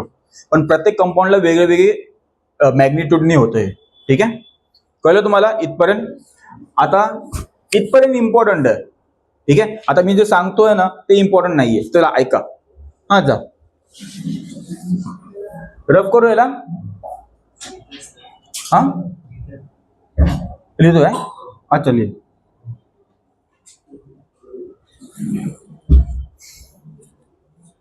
एसी चालत नाही काय? 21 आहे. Okay done. Okay done. बघा आता कसं माहिती आहे, हा आहे ना, ही टेक्निक आहे ना रमन DIP, ही वन सेल टेक्निक आहे. वन सेल टेक्निक म्हणजे एक सेल कसा वागतोय हे बघण्यासाठी. मग समजा तो सेलला कॅन्सर झालाय तर TB झालाय, ठीक आहे. हा नॉर्मल ऍब्झॉर्प्शन आणि रिलीज म्हणजे कुठले मेटाबॉलिक ऍक्टिव्हिटी दाखवणार नाही हे तुम्ही मानतात, बरोबर. तेव्हा हा जो सेल आहे मध्ये न्यूक्लियस असतो, ह्याला ठेवलं जातं पाण्यामध्ये. पण हे पाणी नॉर्मल नाहीये. नॉर्मल पाणी काय असतं H2O, पण हे यूज होतो D2O, hydrogen dihydrogen oxide, deuterium dideuterium oxide. Deuterium actually isotope आहे हायड्रोजनचा, हे तुम्हाला माहिती आहे, हेवी वॉटर बोलतो त्याला आपण, ठीक आहे. तर हा बाहेर पाणी आहे, D2O आहे, तर हा ऍब्झॉर्ब करणार जर नॉर्मल सेल असेल तर, ठीक आहे. आणि हा नॉर्मल सेल हा D2OH याचा समजा D आहे, हा आपल्या प्रोटीन मध्ये टाकणार, कार्बोहायड्रेट मध्ये टाकणार, लिपिड मध्ये टाकणार, है ना, त्याला तोडून, बरोबर.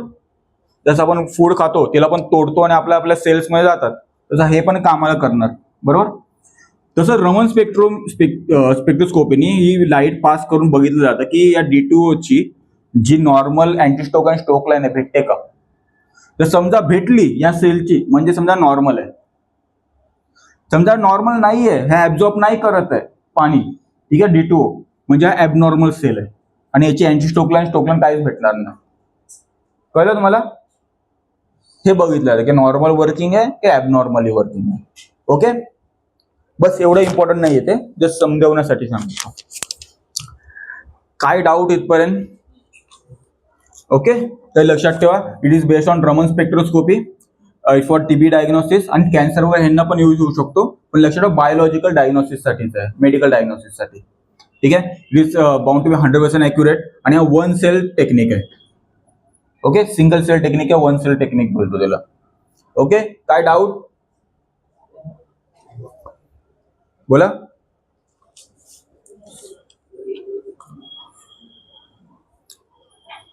सांगा काय डाऊट, काय झालं. TB समजा तो सेलला TB आहे, ओके. मग तो नॉर्मली जेव्हा ऍब्झॉर्ब करतो ते ऍब्झॉर्ब नाही करणार D2O, कळलं.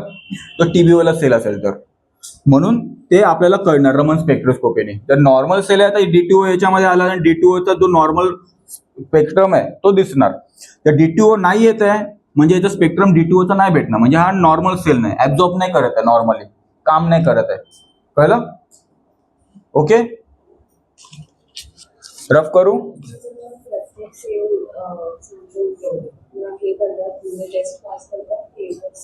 वन सेल साठी आहे.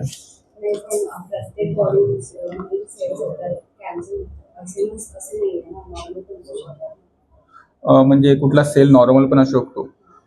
हा नॉर्मल पण असू शकतो. जर नॉर्मल आहे तो नॉर्मली हा D2O घेणार, ओके. हा याचा D आहे, हा नॉर्मली कार्बोहायड्रेट प्रोटीन याच्यामध्ये इन्कॉर्पोरेट करणार. नॉर्मली तो नॉर्मल सेल करतो प्रोटीन मध्ये वगैरे, कारण की हायड्रोजन पाहिजे, हायड्रोजनच्या बदली हा D घेणार, कारण की हायड्रोजन नाहीये, D आहे, कळलं. पण जर ऍबनॉर्मल असणार सेल तर हा जो D घेणारच नाही, तसाच राहील, म्हणजे मरण्याच्या याच्यावर आला असेल सेल, कळलं. ओके,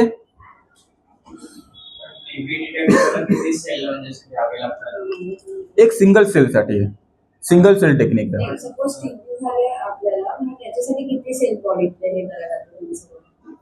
ह्याच्यामध्ये लिहिलं की इट इज वन सेल, म्हणजे TBचा जो सेल असणार, फॉर TB वेगवेगळ्या टाईपचे, स्पायनल कॉर्डचा असतो, ब्रेनचा असतो, हाडांचा असतो, वेगळ्या टाईपचा, हे नाही की लंग्सचा असतो. ती कसं एक सेल काढतील, म्हणजे एक सेलवरच हे डायग्नोज करतील, ठीक आहे. म्हणजे मिनिमम इन्व्हेसिव्ह आहे, कळलं. जर पार्टीमध्ये असेल टीव्हीचा मी एक सेल काढला मग त्या सगळ्या टाईप मध्ये सेल मध्ये असतो ते सगळं की एकाच ते कुठल्या सेल मध्ये असू नसू शकतो. पण एक टीव्हीचा डायग्नोसिस आहे, म्हणजे एक तरी सेल टीव्हीचा आहे म्हणजे ऑब्व्हियसली बाकीचे सेल आजूबाजूला पण टीव्हीचे असणारच. ठीक आहे. आणि टीव्ही कशाने होतो? बॅक्टेरियाने. बॅक्टेरिया कुठला? मायकोबॅक्टेरियम ट्युबेक्युले. ठीक आहे. आणि तो स्प्रेड होतो एक दुसऱ्या सेलमध्ये असं मानलं जातं की हा नॉर्मल मध्ये तुमचा घेणार ना तर तुम्हाला टीबी नाही ऍझ्युम करतो तर नाही भेटणार. ठीक आहे. ओके कळलं? रफ करू? एक पण नाही भेटणार. तू काय खोकतोय? अच्छा.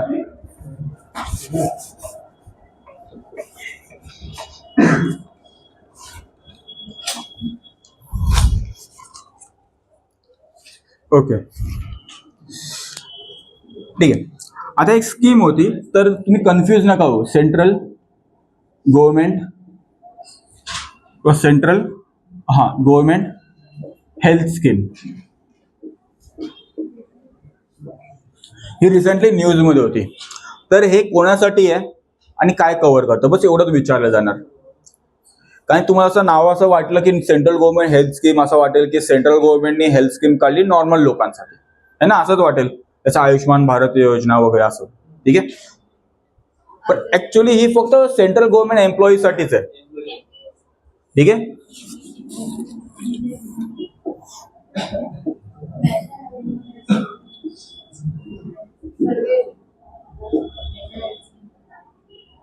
सेंट्रल गव्हर्नमेंट एम्प्लॉईसाठीच आहे, लक्षात ठेवा. ठीक आहे. For cashless transaction, cashless treatment.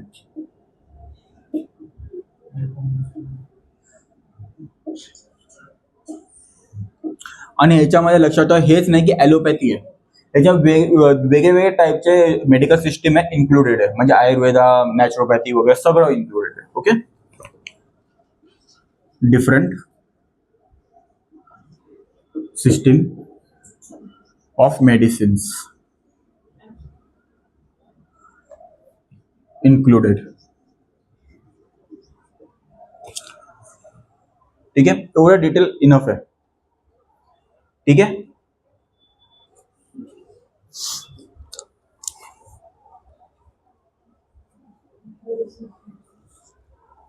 काय डाऊट इथपर्यंत?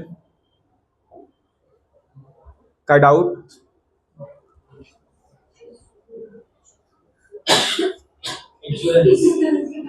काय काय रफ करू?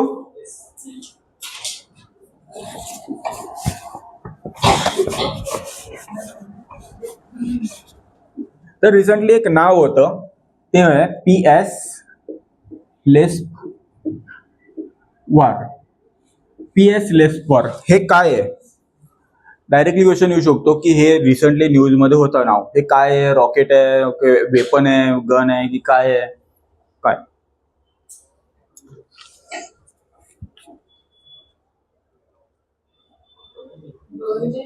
जनरली असंच क्वेश्चन येतो की recently seen in news, what is it? नाही. हा नाही. नाही. हा नाही. ही एक फास्ट पेट्रोल वेसल आहे. पेट्रोल म्हणजे पेट्रोल नाही, पेट्रोलिंग माहिती आहे ना, पोलीस करतो patrolling. Okay. Fast patrol vessel आहे जी रिसेंटली इंडियाने सेशल्सला दिली. पेट्रोलिंग म्हणजे पोलीस पेट्रोल करतो ना, नजर देतो की या एरियामध्ये काय काय चाललेलं लफडी वगैरे वगैरे बघण्यासाठी. हा ही व्हेकल आहे म्हणजे एक बोट आहे. ओके. ओके बोट आहे. पेट्रोलिंग व्हेकल माहिती आहे ना, मोस्टली आपल्या इंडियामध्ये कोस्ट गार्ड वापरतात. ठीक आहे. तसं सेशल्सचे पण कोस्ट गार्ड ही वापरणार. ते ही कोणी दिली आहे? इंडियाने दिली आहे सेशल्सला.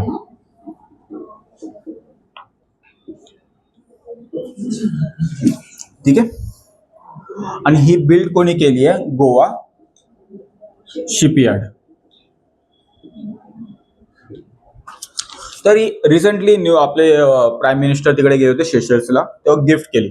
आपण सेशल्सला जास्त इक्विप करतोय डिफेन्स पॉईंट ऑफ व्ह्यू. त्यांना कधी आपला रडार सिस्टीम पण देतोय, कोस्टगार्ड सिस्टीम देतोय, त्यांना ट्रेनिंग देतोय, हे सगळं आपण करतोय.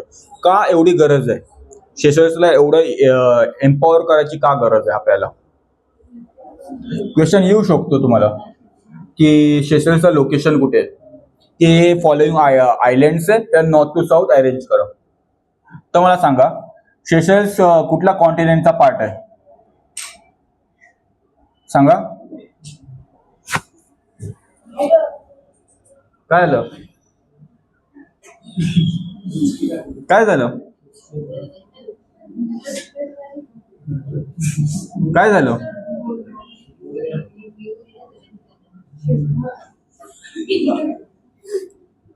सांगा. सेशल्स कुठल्या कॉन्टिनेंटचा पार्ट आहे? हा, कॉन्टिनेंट. प्रत्येक कंट्री कुठल्या कॉन्टिनेंटचा पार्टच आहे ना. इंडिया एशियाचा पार्ट आहे. नाही, आफ्रिका. ओके, बघा तुम्हाला सांगतो. ही आहे श्रीलंका, आपला इंडिया, ठीक आहे. हा आफ्रिका, ठीक आहे. ही श्रीलंका. श्रीलंकेच्या इथे एक आयलंड येतो, कुठला?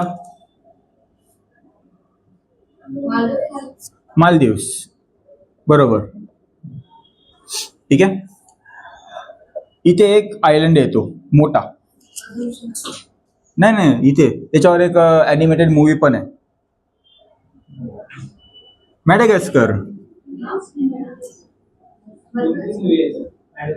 मॅडेगास्कर सगळ्यात चांगला मूवी आहे ॲनिमेटेड. 3 पार्ट्स निघाले. ओके, ठीक आहे. तर सेशल्स कुठे येणार? सेशल्स बघा इथे येणार. आणि ह्याच्या साऊथ ईस्टला गेलो आपण मॅडेगास्करच्या, ठीक आहे. तिकडे भेटणार मॉरिशियस. लक्षात ठेवा, मॉरिशियस, सेशल्स हे दोन्ही आफ्रिकाचे पार्ट आहे, कळलं? एशियाचे पार्ट नाही. तर कधी कधी क्वेश्चन येऊ शकतो की which of this islands are correctly arrange, किंवा हे आयलँड आहे या करेक्टली मॅच करा, ठीक आहे. असं पण येऊ शकतो की नॉर्थ टू साऊथ अरेंज करा, म्हणून तुम्हाला हे सांगितलं काढून. Okay, diagram. ओके, काय झालं? ए, दोघांनी बोलू नका, तिला त्रास नव्हती, अभ्यास करते. हा कर. हा, सुधारली आहे ती. कमॉन, ती एकदा बोलायला लागली तर. हा बघ, का आवडत नाही? मला बरं वाटतंय, ठीक आहे. शांत राहू दे. अच्छा, कोण फ्रेंड? साक्षी. ओके, ठीक आहे. रफ करू? अरे रफ करू का? रफ करू?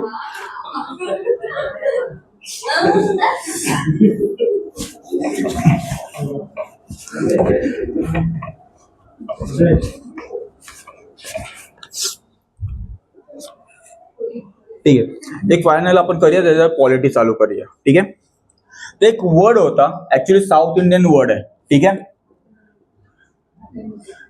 एझारा पोनाना, हे रिसेंटली न्यूज मध्ये हा एझारा पोनाना हा जो वर्ड ऍक्च्युली एन्शंट साऊथ इंडियाचा रिलेटेड आहे.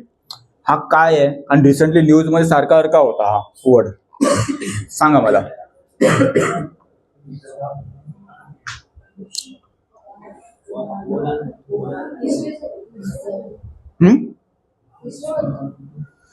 रिलेटेड टू समथिंग हिस्ट्री आहे, पण current affair point of view important आहे. सांगा.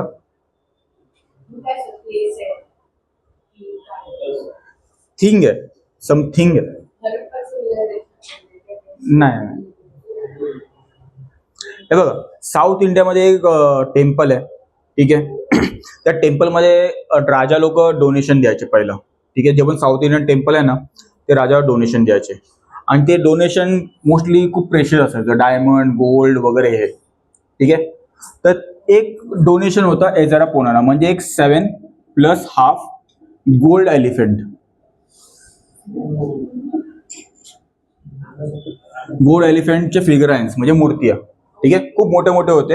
ऍक्च्युअली मेन होता वूड होता तो जॅकफ्रूट वूडचा होता, त्या कव्हरिंग गोल्डचे, आणि एक राजाने त्या टेम्पलला दिलेले होते. ठीक आहे, हाफ म्हणजे एक मोठा असेल एक छोटा असेल, म्हणजे एक 2 फीटचा आहे आणि एक 1 फीटचा आहे. ठीक आहे, 2 फीटचा आणि एक 1 फीटचा, म्हणून त्याला 7.5 बोलतो. तर जे त्याला प्लेक्स असतं म्हणजे जे पत्रा असतो ना सोन्याचा, तर रिसेंटली कोणीतरी चोरला होता. ठीक आहे, म्हणजे पत्रा कुठून काढले पत्रे छोटे छोटे पीस आणि गायब. तर त्याच्यामुळे ही इन्व्हेस्टिगेशन खूप चालू होते. द हिंदू सारखं येत होतं, म्हणून हे नाव लक्षात ठेवा, एझारपोनाना. दुसरं हे विचारू शकतात की एझारपोनाना जे 7.5 गोल्ड एलिफंट्स आहे, हे कुठल्या टेम्पलमध्ये, की हा टेम्पल कुठे आला. ठीक आहे, तर लक्षात ठेवा टेम्पलचं नाव इट्टू मन्नूर महादेव टेम्पल. हे आलं केरळामध्ये.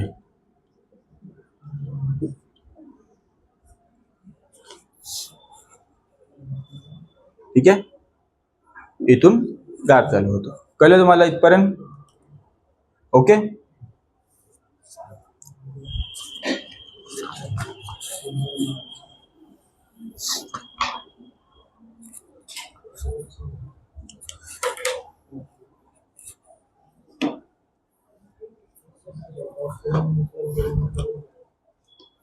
ओके, हां,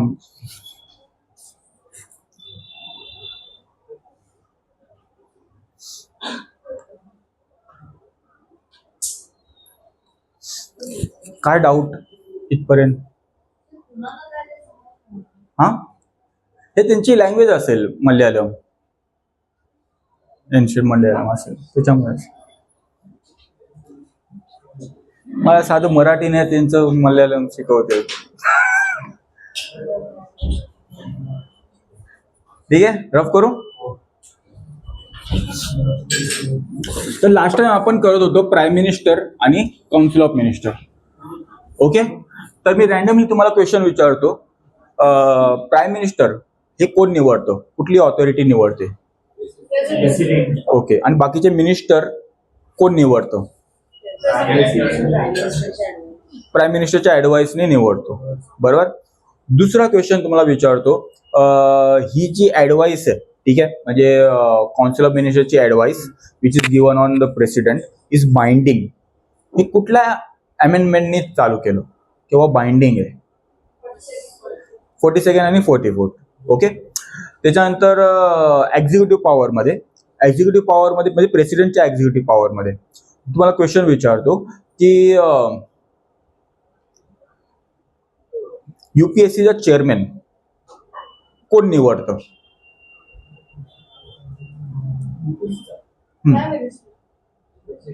प्रेसिडेंट. ओके, ठीक आहे. आता आपण काउन्सिल ऑफ मिनिस्टर पण चालू केलं होतं, बरोबर. आता थोडेसे आर्टिकल्स घेऊया जे जास्त इम्पॉर्टंट आहे. ठीक आहे, बाकी हे वाइंड अप करून टाकूया या टॉपिकला. ओके, ठीक आहे. तर पहिला आर्टिकल आपण घेऊया, तो आहे 74.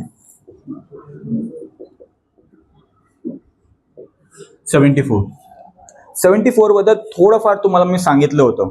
काय होतं?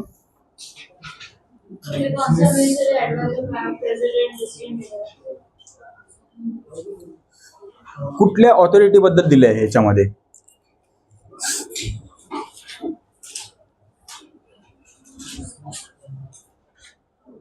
ह्याच्यामध्ये दिलं आहे प्रेसिडेंट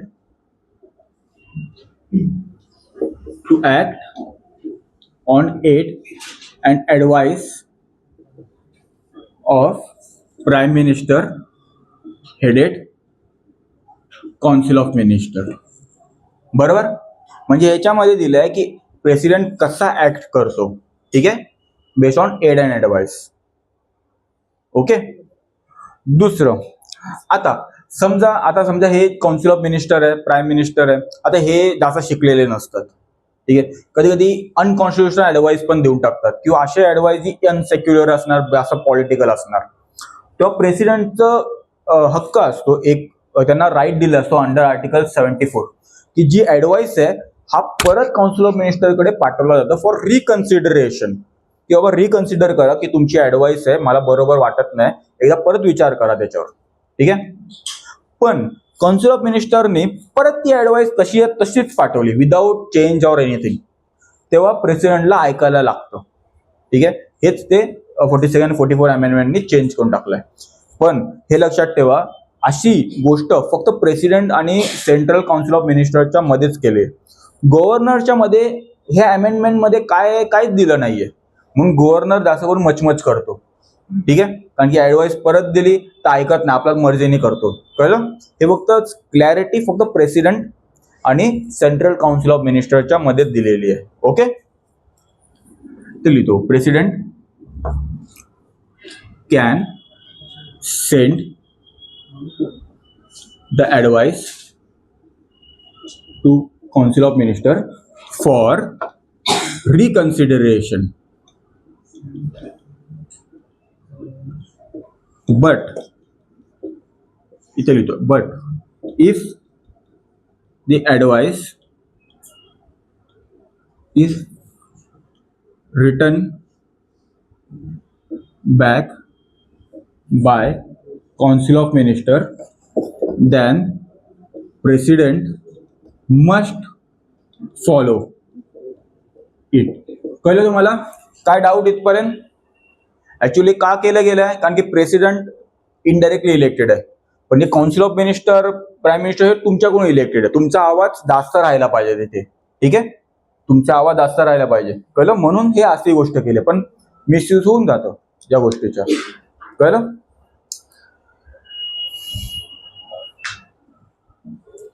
ठीक आहे. रफ करू, लिहा.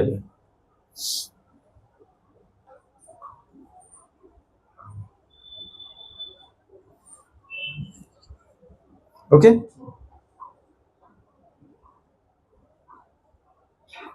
ओके. हा, आता याचा थर्ड पार्ट सगळ्यात इम्पॉर्टंट आहे. त्याच्यानंतर मी तुम्हाला क्वेश्चन पण विचारेन. ह्याच्यामध्ये दिलंय की जो एड अँड ऍडवाइस आहे by council of minister plus prime minister to president can't be enquired in any court. कोर्टमध्ये तिची एन्क्वायरी, त्याचा डिस्कशन त्या ऍडवाइसचा होऊ नाही शकत. ठीक आहे. हे का केलं गेलंय? For separation of power. कळलं तुम्हाला? म्हणजे एक्झिक्युटिव्ह, लेजिस्लेचर आणि कोर्ट म्हणजे ज्युडिशियरी.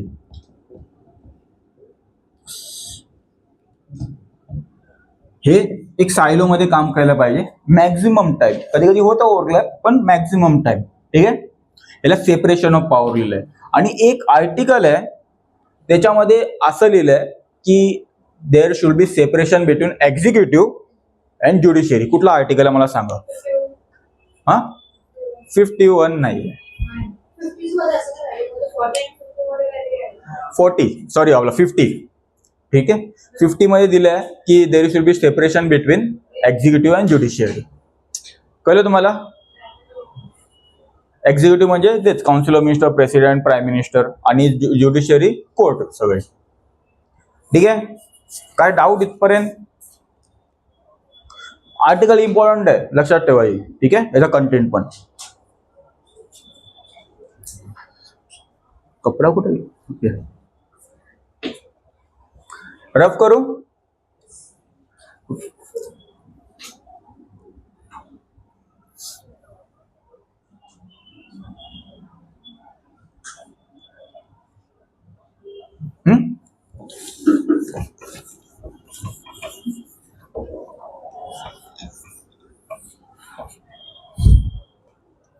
नंतर येतो आर्टिकल 75. हा पण खूप इम्पॉर्टंट आहे.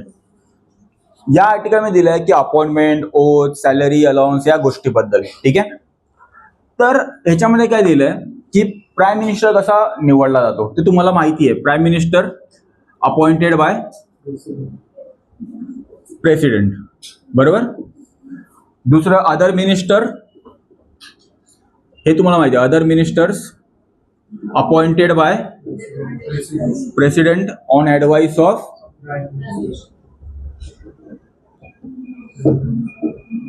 ठीक आहे, कळलं.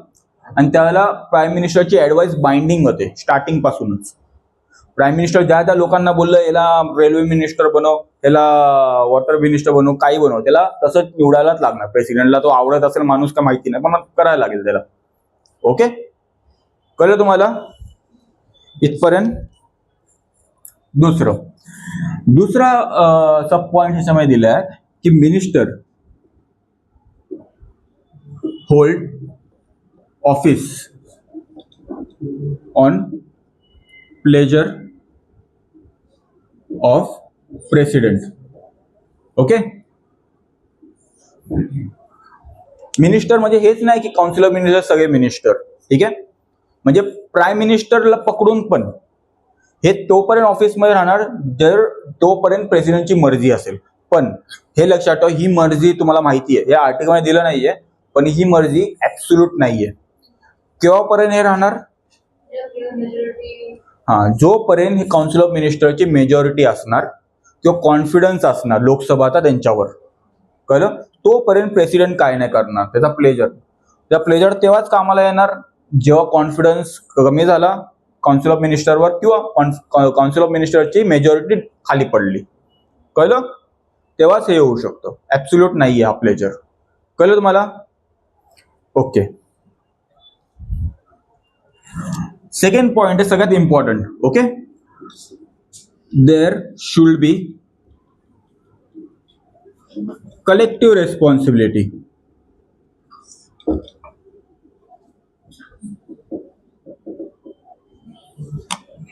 Between council of minister. आता कलेक्टिव्ह रेस्पॉन्सिबिलिटी म्हणजे काय, हा वर्ड खूप इम्पॉर्टंट आहे. बघा इथे लक्ष द्या, कलेक्टिव्ह रेस्पॉन्सिबिलिटी एक डिफरंट आहे फ्रॉम इंडिव्हिज्युअल रेस्पॉन्सिबिलिटी. ह्याच्या ना 2-3 अजून असे मिनिंग येतात का. आपल्या याच्यामध्ये पार्लमेंटरी सिस्टीम मध्ये जर काय बोलतात मिनिस्टर्स आहे, इथे मी लिहितो मिनिस्टर्स आहे खूप सारे, ठीक आहे. आता हे मिनिस्टर 2 हाऊस मध्ये पण बसले आहेत, लोकसभामध्ये पण काय राज्यसभामध्ये पण, ठीक आहे, बरोबर. प्लस या मिनिस्टरच्या हातच्या खाली काम करणारे डेप्युटी मिनिस्टर असणार, ठीक आहे, काय मिनिस्टर ऑफ स्टेट असणार, सेम ह्याच्यामध्ये पण असणार. इथपर्यंत कळालं. आणि हे सगळे मिनिस्टर एकाच गव्हर्नमेंटचे असणार, जे आता करंटली गव्हर्नमेंट चालली आहे ती पकडा. ओके, आता समजा लोकसभामध्ये पास होतो नो कॉन्फिडन्स मोशन,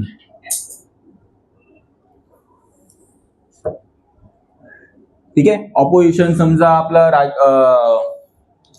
काय आहे त्याचं नाव आहे ऑपोजिशन, राहुल गांधी, ठीक आहे.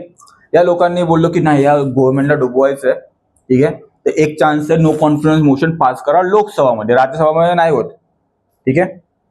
इथे समजा बॅड लक आहे, हा मोशन पास झाला, मग हे जेवढे पण काउन्सिल ऑफ मिनिस्टर आहे म्हणजे हे मिनिस्टर ह्याच्यामधले प्लस ह्याच्यामधले पण प्लस हे बाकीचे deputy minister, minister of state, okay, हे सगळ्यांना एकत्र रिझाईन करायला लागणार, ठीक आहे, एकत्र. असं नाही की एकाला आवडला नाही एक राहणार दुसरा जाणार, नाही, एकत्र जायला लागणार, ठीक आहे. This is also one type of collective responsibility, बरोबर. हा एक मॅटर समजला तुम्हाला. आता हा समजा ए लिहितो, दुसरा एक मॅटर समजवतो. ह्याच्यामध्ये दिलं आहे की सगळे जे मिनिस्टर आहेत त्या गव्हर्नमेंटमध्ये सगळे मिनिस्टर, ठीक आहे, railway minister, water minister, defence minister, सगळ्यांचे व्ह्यूज, ओके, आणि आयडिओलॉजी आणि व्हिजन पॉलिसीचे मॅच झाले पाहिजे जे गव्हर्नमेंटच्या एजेंडा आहे याच्याबरोबर, ठीक आहे.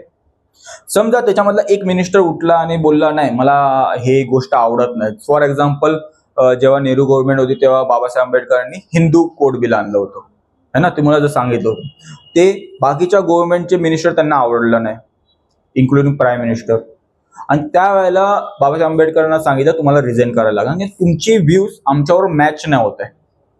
ठीक आहे का? कारण की इथे लिहिले कलेक्टिव्ह रेस्पॉन्सिबिलिटी. सगळ्यांनी एकाच फ्रिक्वेन्सीमध्ये बोलायचं आहे, एकाच फ्रिक्वेन्सीमध्ये विचार करायचा आहे, नाहीतर तुम्हाला आम्ही काढतो. कळलं तुम्हाला? तेच ह्याच्यामध्ये can ask minister to resign if his agenda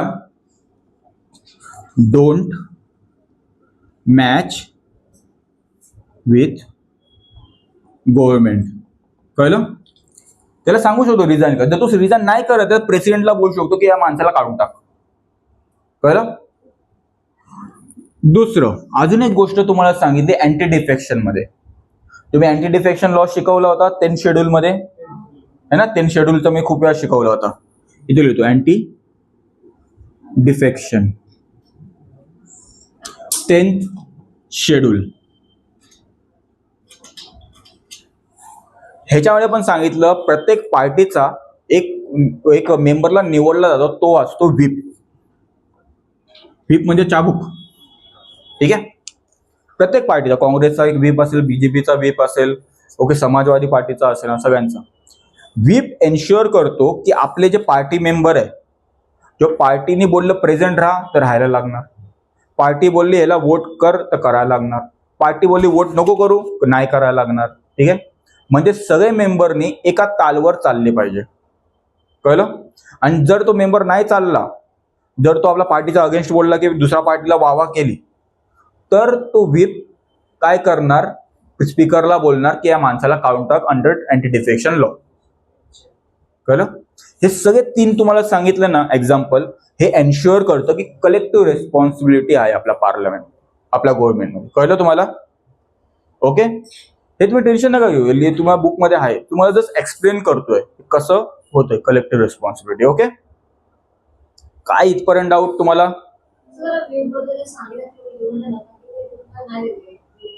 whip actually parliament जेव्हा शिकवेल ना त्याच्यामध्ये आहे, परत येणार ते पार्लमेंटमध्ये व्हीप.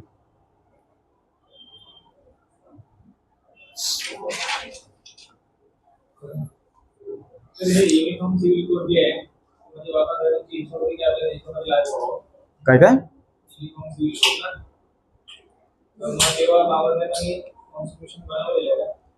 ऑब्विसली कॉन्स्टिट्यूशन शिवाय होणारच नाही, गव्हर्नमेंट नाही बनणार.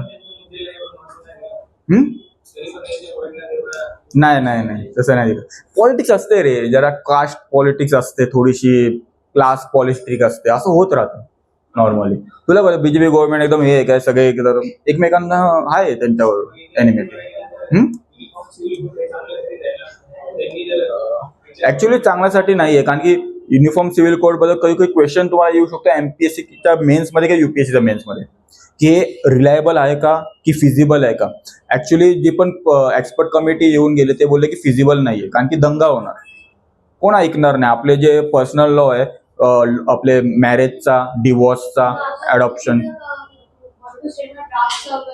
हा ते स्टेट बाय स्टेट चाललंय त्या लोकांचं, पण नॅशनल लेवलवर करणं खूप डिफिकल्ट आहे. ठीक आहे.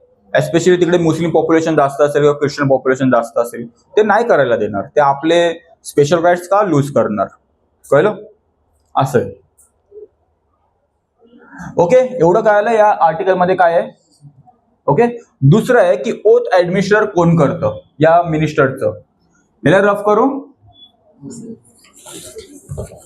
आता तुम्ही मला सांगा मिनिस्टरचं ओथ म्हणजे, इथे लक्ष द्या. हा तू मला सांग ओथ ऍडमिनिस्टर कोण करतं.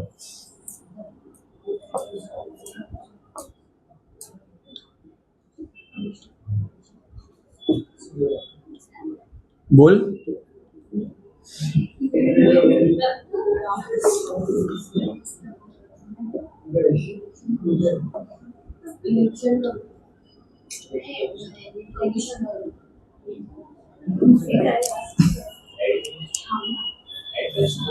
कोण ओथ ऍडमिनिस्टर करतं from minister and prime minister. लक्षात ठेवा दोघांना एकच होत आहे, असं नाही की प्राईम मिनिस्टर वेगळी शपथ घेणार आणि मिनिस्टर वेगळी शपथ घेणार. कळलं? एकच शपथ आहे, प्रेसिडेंट करतो. ठीक आहे. Office and secrecy. सिक्रेसी म्हणजे माहिती आहे ना, असं पण लॉ आहे आपल्याला, ऑफिशियल सिक्रेसी ऍक्ट. अशी गोष्टी असं नाही की मिनिस्टर सगळ्या लोकांना बोलत जाणार की रॉ इथे गेला आमचा आयबी एजंट. नाही, काहीतरी गोष्ट आहे त्या सिक्रेट ठेवायला लागणार. ठीक आहे. नोटबंदी माहिती आहे ना, अचानक झटका दिला, तो पण सिक्रेट ठेवलेलं होतं. असंच सिक्रेसी असणार for national security reason. Okay. हा हा ओके. अजून एक गोष्ट आहे, तुम्हाला विचारतो की कोण मेंबर, ठीक आहे, तो मिनिस्टर होतो पण तोपर्यंत तो कुठला हाऊसचा मेंबरच नाहीये, ना लोकसभाचा मेंबर आहे ना राज्यसभा मेंबर, तरी तो मिनिस्टर होऊ शकतो का?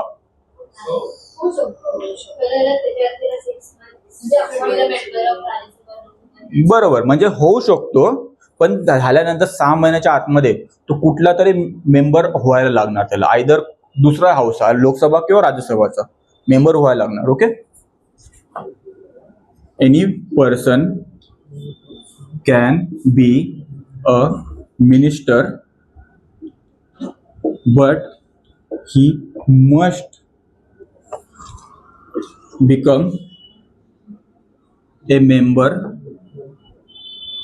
of either of the house. either of the house म्हणजे लोकसभा किंवा राज्यसभा कुठलंही. लोकसभाचं इलेक्शन तो वेल अँड गुड, नंतर राज्यसभामध्ये नॉमिनेशन मध्ये येणार, तो बाय इलेक्शन मध्ये येणार. ठीक आहे. Okay. Either of the house within किती मंथ्स मध्ये? 6 मंथ्स. कळलं तुम्हाला? ही सगळी गोष्ट आर्टिकल 75 मध्ये दिलेली आहे. ठीक आहे. तर क्वेश्चन असा डायरेक्टली येऊ शकतो की कलेक्टिव्ह रेस्पॉन्सिबिलिटी ही कुठल्या आर्टिकल मध्ये दिलेली आहे. ठीक आहे. काउन्सिल ऑफ मिनिस्टरचा कंपोजिशन कुठल्या आर्टिकल मध्ये दिलेला होता? 74. कळलं तुम्हाला? असा डायरेक्ट सिंपल क्वेश्चन येतो. ओके.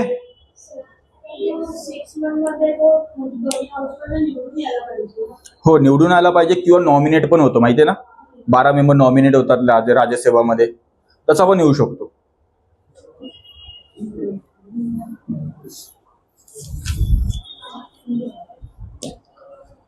ओके. आर्टिकल 77 एवढा इम्पॉर्टंट नाहीये. ओके. त्यामुळे फक्त लिहिलंय की कंडक्ट ऑफ बिझनेस. हे रफ करू.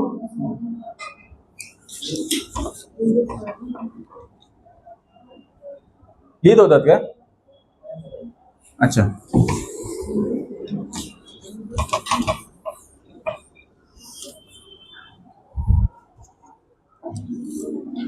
आर्टिकल 77 ह्याच्यामध्ये लिहिलंय की जे पण एक्झिक्युटिव्ह ऍक्शन घेणार council of minister, executive action मध्ये ते पण वॉर, ठीक आहे, पीस किंवा कुठल्या स्टेटला कंट्रोल करणं बाय प्रेसिडेंट रूल और एनिथिंग, एनी एक्झिक्युटिव्ह ऍक्शन, कुठलाही एक्झिक्युटिव्ह ऍक्शन तो प्रेसिडेंटच्या नावामध्येच घेतला जातो. ओके. कारण की घर कोणाचं आहे? प्रेसिडेंटचं. काम करणारे लोक कोण? प्राईम मिनिस्टर आणि काउन्सिल ऑफ मिनिस्टर म्हणून. Okay. Any executive action are taken under name of president. ठीक आहे. ठीक आहे. दुसरं, जे पण ऑफिशियल जे पण काय बोलतात, जसं एक्झिक्युटिव्ह ऍक्शन व्हायला पाहिजे, एक्झिक्युटिव्ह ऍक्शनचे पण वेगवेगळे रूल्स असतात, ऑफिसचे वेगवेगळे, डिपार्टमेंटचे वेगवेगळे रूल्स असतात, वेगवेगळे मिनिस्टरचे वेगवेगळे रूल्स असतात. ठीक आहे. हे सगळे रूल फॉर्म करतो प्रेसिडेंट. ओके.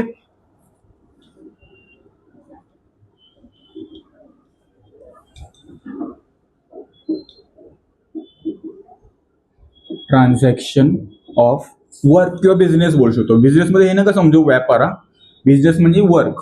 ओके.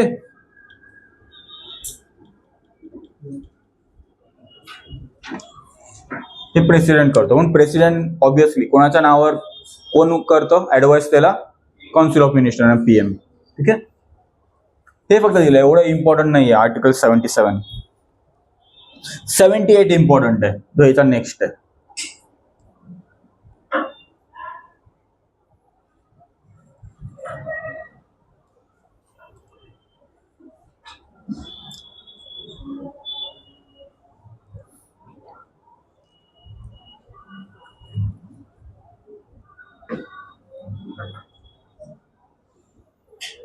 रफ करू.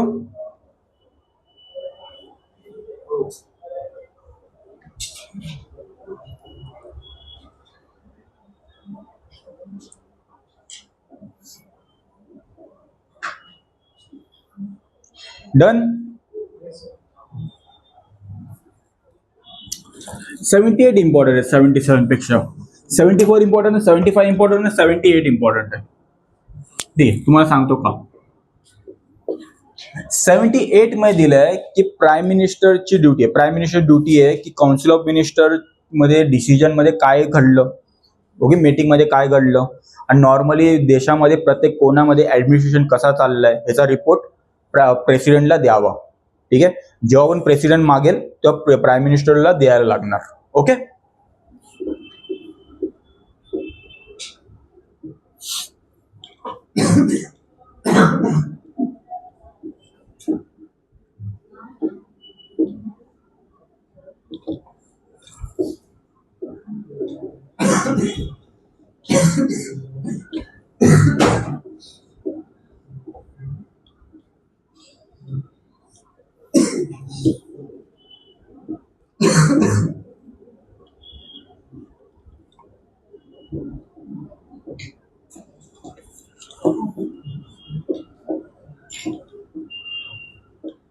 ओके, कळलं.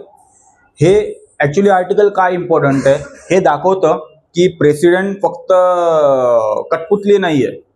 ठीक आहे. कधी कधी प्रेसिडेंट प्राईम मिनिस्टरकडून ऍडमिनिस्ट्रेशनचा रिपोर्ट मागू शकते. ठीक आहे. आपल्या स्वतःच्या इन्फॉर्मेशनसाठी किंवा देश बरोबर चाललंय की नाही साठी. असं नाही की डिस्क्रिप्शन, आणि हा डिस्क्रिप्शनवर काम करणार प्रेसिडेंट. ठीक आहे. आपल्या मर्जीने काम करणार. कळलं तुम्हाला की प्राईम मिनिस्टरकडून रिपोर्ट मागणं. असं थोडी प्राईम मिनिस्टर बोलणार मग रिपोर्ट मागणार, मग रिपोर्ट मागणार प्राईम मिनिस्टरला, असं नाही होणार ना. सिंपल लॉजिक आहे. ओके, कळलं तुम्हाला. काय डाऊट. ओके, ठीक आहे. ठीक आहे. बाकी एवढं सगळं बाकीचं केलेलं आहे आपण. आता आपण डायरेक्ट येऊया लिगल रेस्पॉन्सिबिलिटीवर. हा पार्ट पण एवढा इम्पॉर्टंट नाहीये, लक्षात ठेवा. हे रफ करू. ओके. समजा कुठले minister, for example railway minister. Railway मिनिस्टरनी विचार केला की आम्ही आहे ना बुलेट ट्रेन करणार. ठीक आहे. अहमदाबाद टू मुंबई. आता त्या बुलेट ट्रेनमुळे खूप ऍक्सिडेंट झाले, बुलेट ट्रेन उडाली वगैरे, तुटली वगैरे. ठीक आहे. आता त्याचं लायबिलिटी त्या मिनिस्टरवर पडते का, की बाबा तुला जेल होणार, आता तुझ्यामुळे 200 रुपये 300 लोक मेले. किंवा मिनिस्टरने, समजा कॉमर्स मिनिस्टरने सांगितलं की कुठेतरी नदीच्या काठेवर, ठीक आहे, खूप साऱ्या इंडस्ट्री करणार आणि खूप एम्प्लॉयमेंट देणार आणि स्टील इंडस्ट्री बनवणार, रोबोटिक इंडस्ट्री बनवणार, पण त्याने पोल्युशन झालं आणि पाणीमध्ये खूप पोल्युशन झालं. ओके. ती रिव्हर मेलीच, पूर्ण डेड झाली ती रिव्हर. आता याची लायबिलिटी मिनिस्टरला भोगायला लागेल का. माझी legal liability, environment protection act मध्ये त्याला जेल होणार का, अटॅक होणार नाही होणार. म्हणजे इथे काय आहे, लिगल लायबिलिटी नाही आपल्यामध्ये.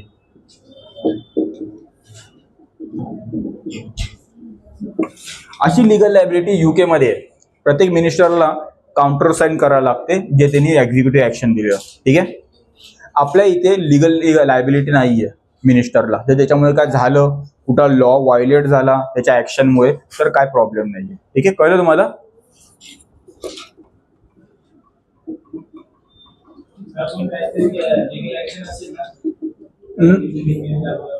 नाही, त्याचं ऑफिशियल ड्युटी मध्ये काय नाही झालं ना. ऑफिशियल ड्युटी मध्ये झालं त्याचं.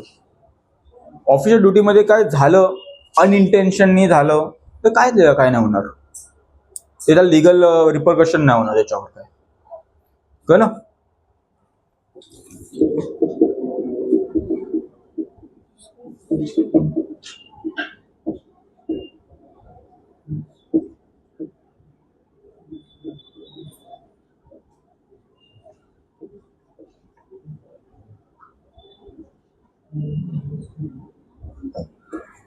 युके मध्ये होतं, प्रत्येक एक्झिक्युटिव्ह ऍक्शनला काउंटर साइन करायला लागतं मिनिस्टरला. ओके. आपल्या इथे तसं नाहीये.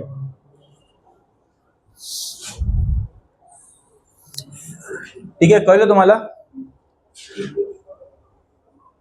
आता ह्याच्यानंतर तुम्हाला सांगणार काउन्सिल ऑफ मिनिस्टरचे कंपोजिशन काय आहे, तर तुम्हाला क्लॅरिटी भेटेल. ठीक आहे.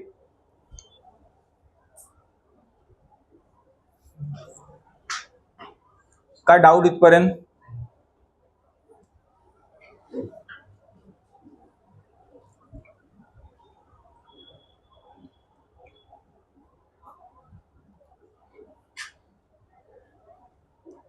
एवढं इम्पॉर्टंट नाही हा लिगल लायबिलिटी वाला टॉपिक. हा कधी विचारत नाही.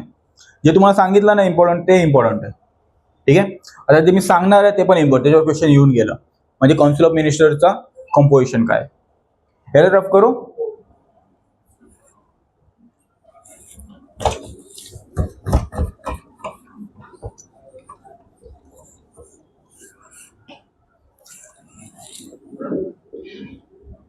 बघा, मेन डिव्हिजन काउन्सिल ऑफ मिनिस्टरचा 3 हिस्सामध्ये होतो.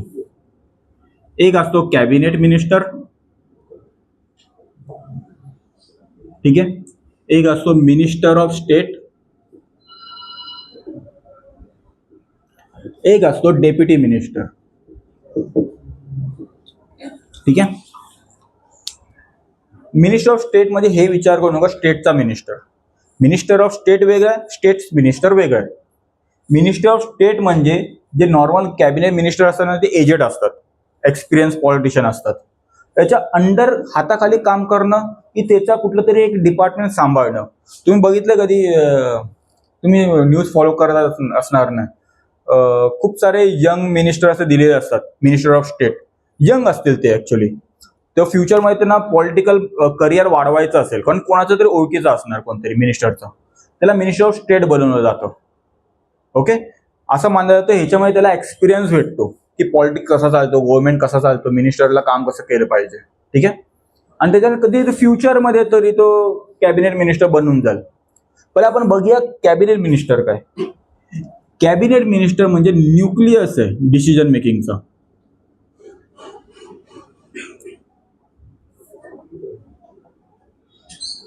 म्हणजे सगळे मिनिस्टर, ठीक आहे, रेल्वे मिनिस्टर, ओके, त्याच्यानंतर डिफेन्स मिनिस्टर किंवा स्किल डेव्हलपमेंट वगैरे जे पण आहे, हे सगळे मिनिस्टर कॅबिनेट मिनिस्टर बोलले जातात त्यांना. ठीक आहे. All ministers of cabinet rank. कळलं? याच्यामध्ये काय डाऊट? आणि हे पूर्ण यांना राईट आहे की कॅबिनेट मीटिंग अटेंड करायचे.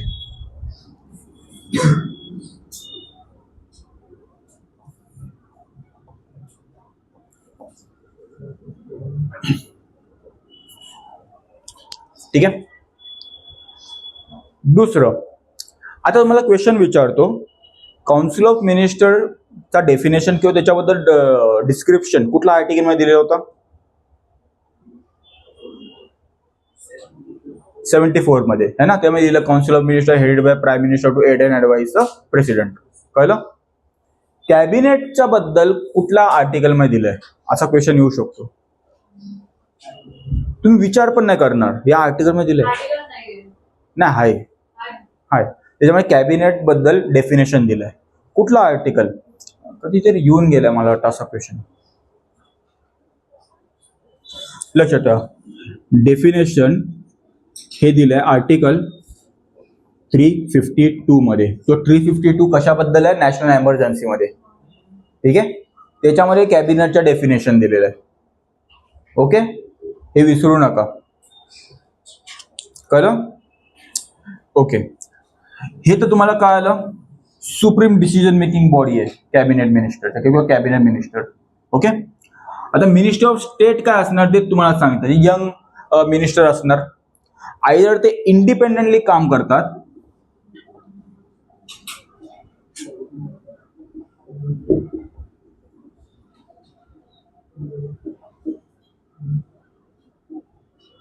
और डिपार्टमेंट, कुठला तरी डिपार्टमेंट. फॉर एक्झाम्पल माहिती आहे ना, फायनान्स मिनिस्ट्रीचा पण डिपार्टमेंट असतो, फायनान्स सर्व्हिस असतो, इकॉनॉमिक काय बोलतात, इकॉनॉमिक अफेअर्सचा असतो डिपार्टमेंट, वेगवेगळे डिपार्टमेंट असतात.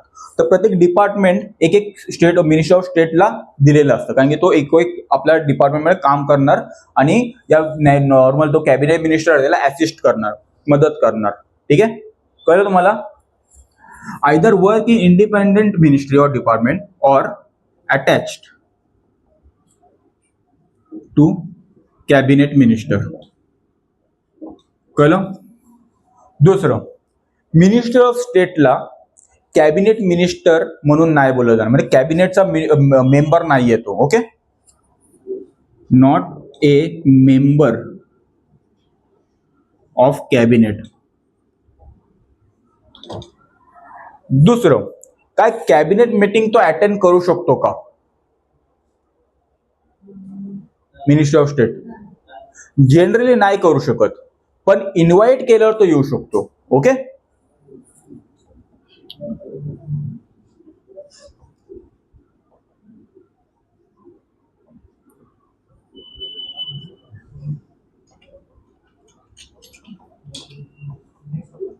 ओके, इन्व्हिटेशनवरच तो येऊ शकतो.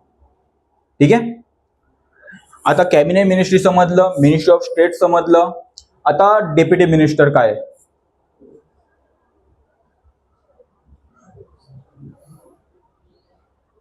बघा, डेप्युटी मिनिस्टर म्हणजे अजून छोटा क्लासवाला, या दोघांपेक्षा छोटा क्लासवाला.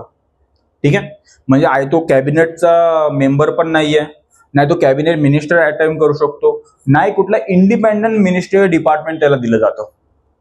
म्हणजे पूर्ण त्याचं काम आहे कुठल्या तरी मिनिस्टरला अटॅच होऊन त्याला असिस्ट करणं, बस. ओके, फक्त नावासाठी दिसेल हा डेप्युटी मिनिस्टर आहे मी, ठीक आहे, पण ऍक्च्युअली फक्त काम करतो नोकर सारखं, असं समजा तुम्ही, समजण्यासाठी. हा, असं नाही होत, पण समजण्यासाठी लक्षात ठेवा. नाही, आपल्या याच्यामध्ये कॅबिनेट बद्दल लिहिलंय. ठीक आहे, मिनिस्ट्री ऑफ स्टेट वगैरे याच्यामध्ये नाही लिहिलंय. इवन डेप्युटी मिनिस्टर मध्ये पण. ऍक्च्युअली डेप्युटी मिनिस्टर का बनवतात? पॉलिटिकल रिझन साठी. ये मेरा बच्चा है, मेरा मामा का लड़का है, इसको लगा दो ना कुछ तो काम. समजलं? मग थोडं थोडं त्यांना काय होतं, एक्सपिरियन्स भेटतं की गव्हर्नमेंट कसं काम करत आहे, ओके, डिसिजन कसे घेतात आहे, हे सगळं थोडं थोडं एक्सपिरियन्स येतं पॉलिटिकल करिअरसाठी. हा हा, तसंच पकडा त्याला. ठीक आहे, ओके, म्हणजे only attached to department or minister can't work independently. चलिए तो इंडिपेंडेंटली काम नाही करत तो. ठीक आहे, मेंबर आहे की कॅबिनेटचा?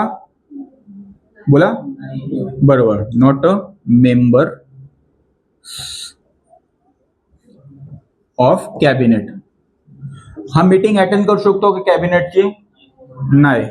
ओके, नाही, मीटिंग त्याला जनरली देतच नाही, बोलवतच पण नाही.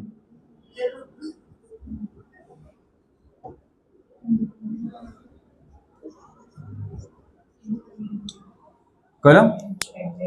हे जनरली लक्षात ठेवा.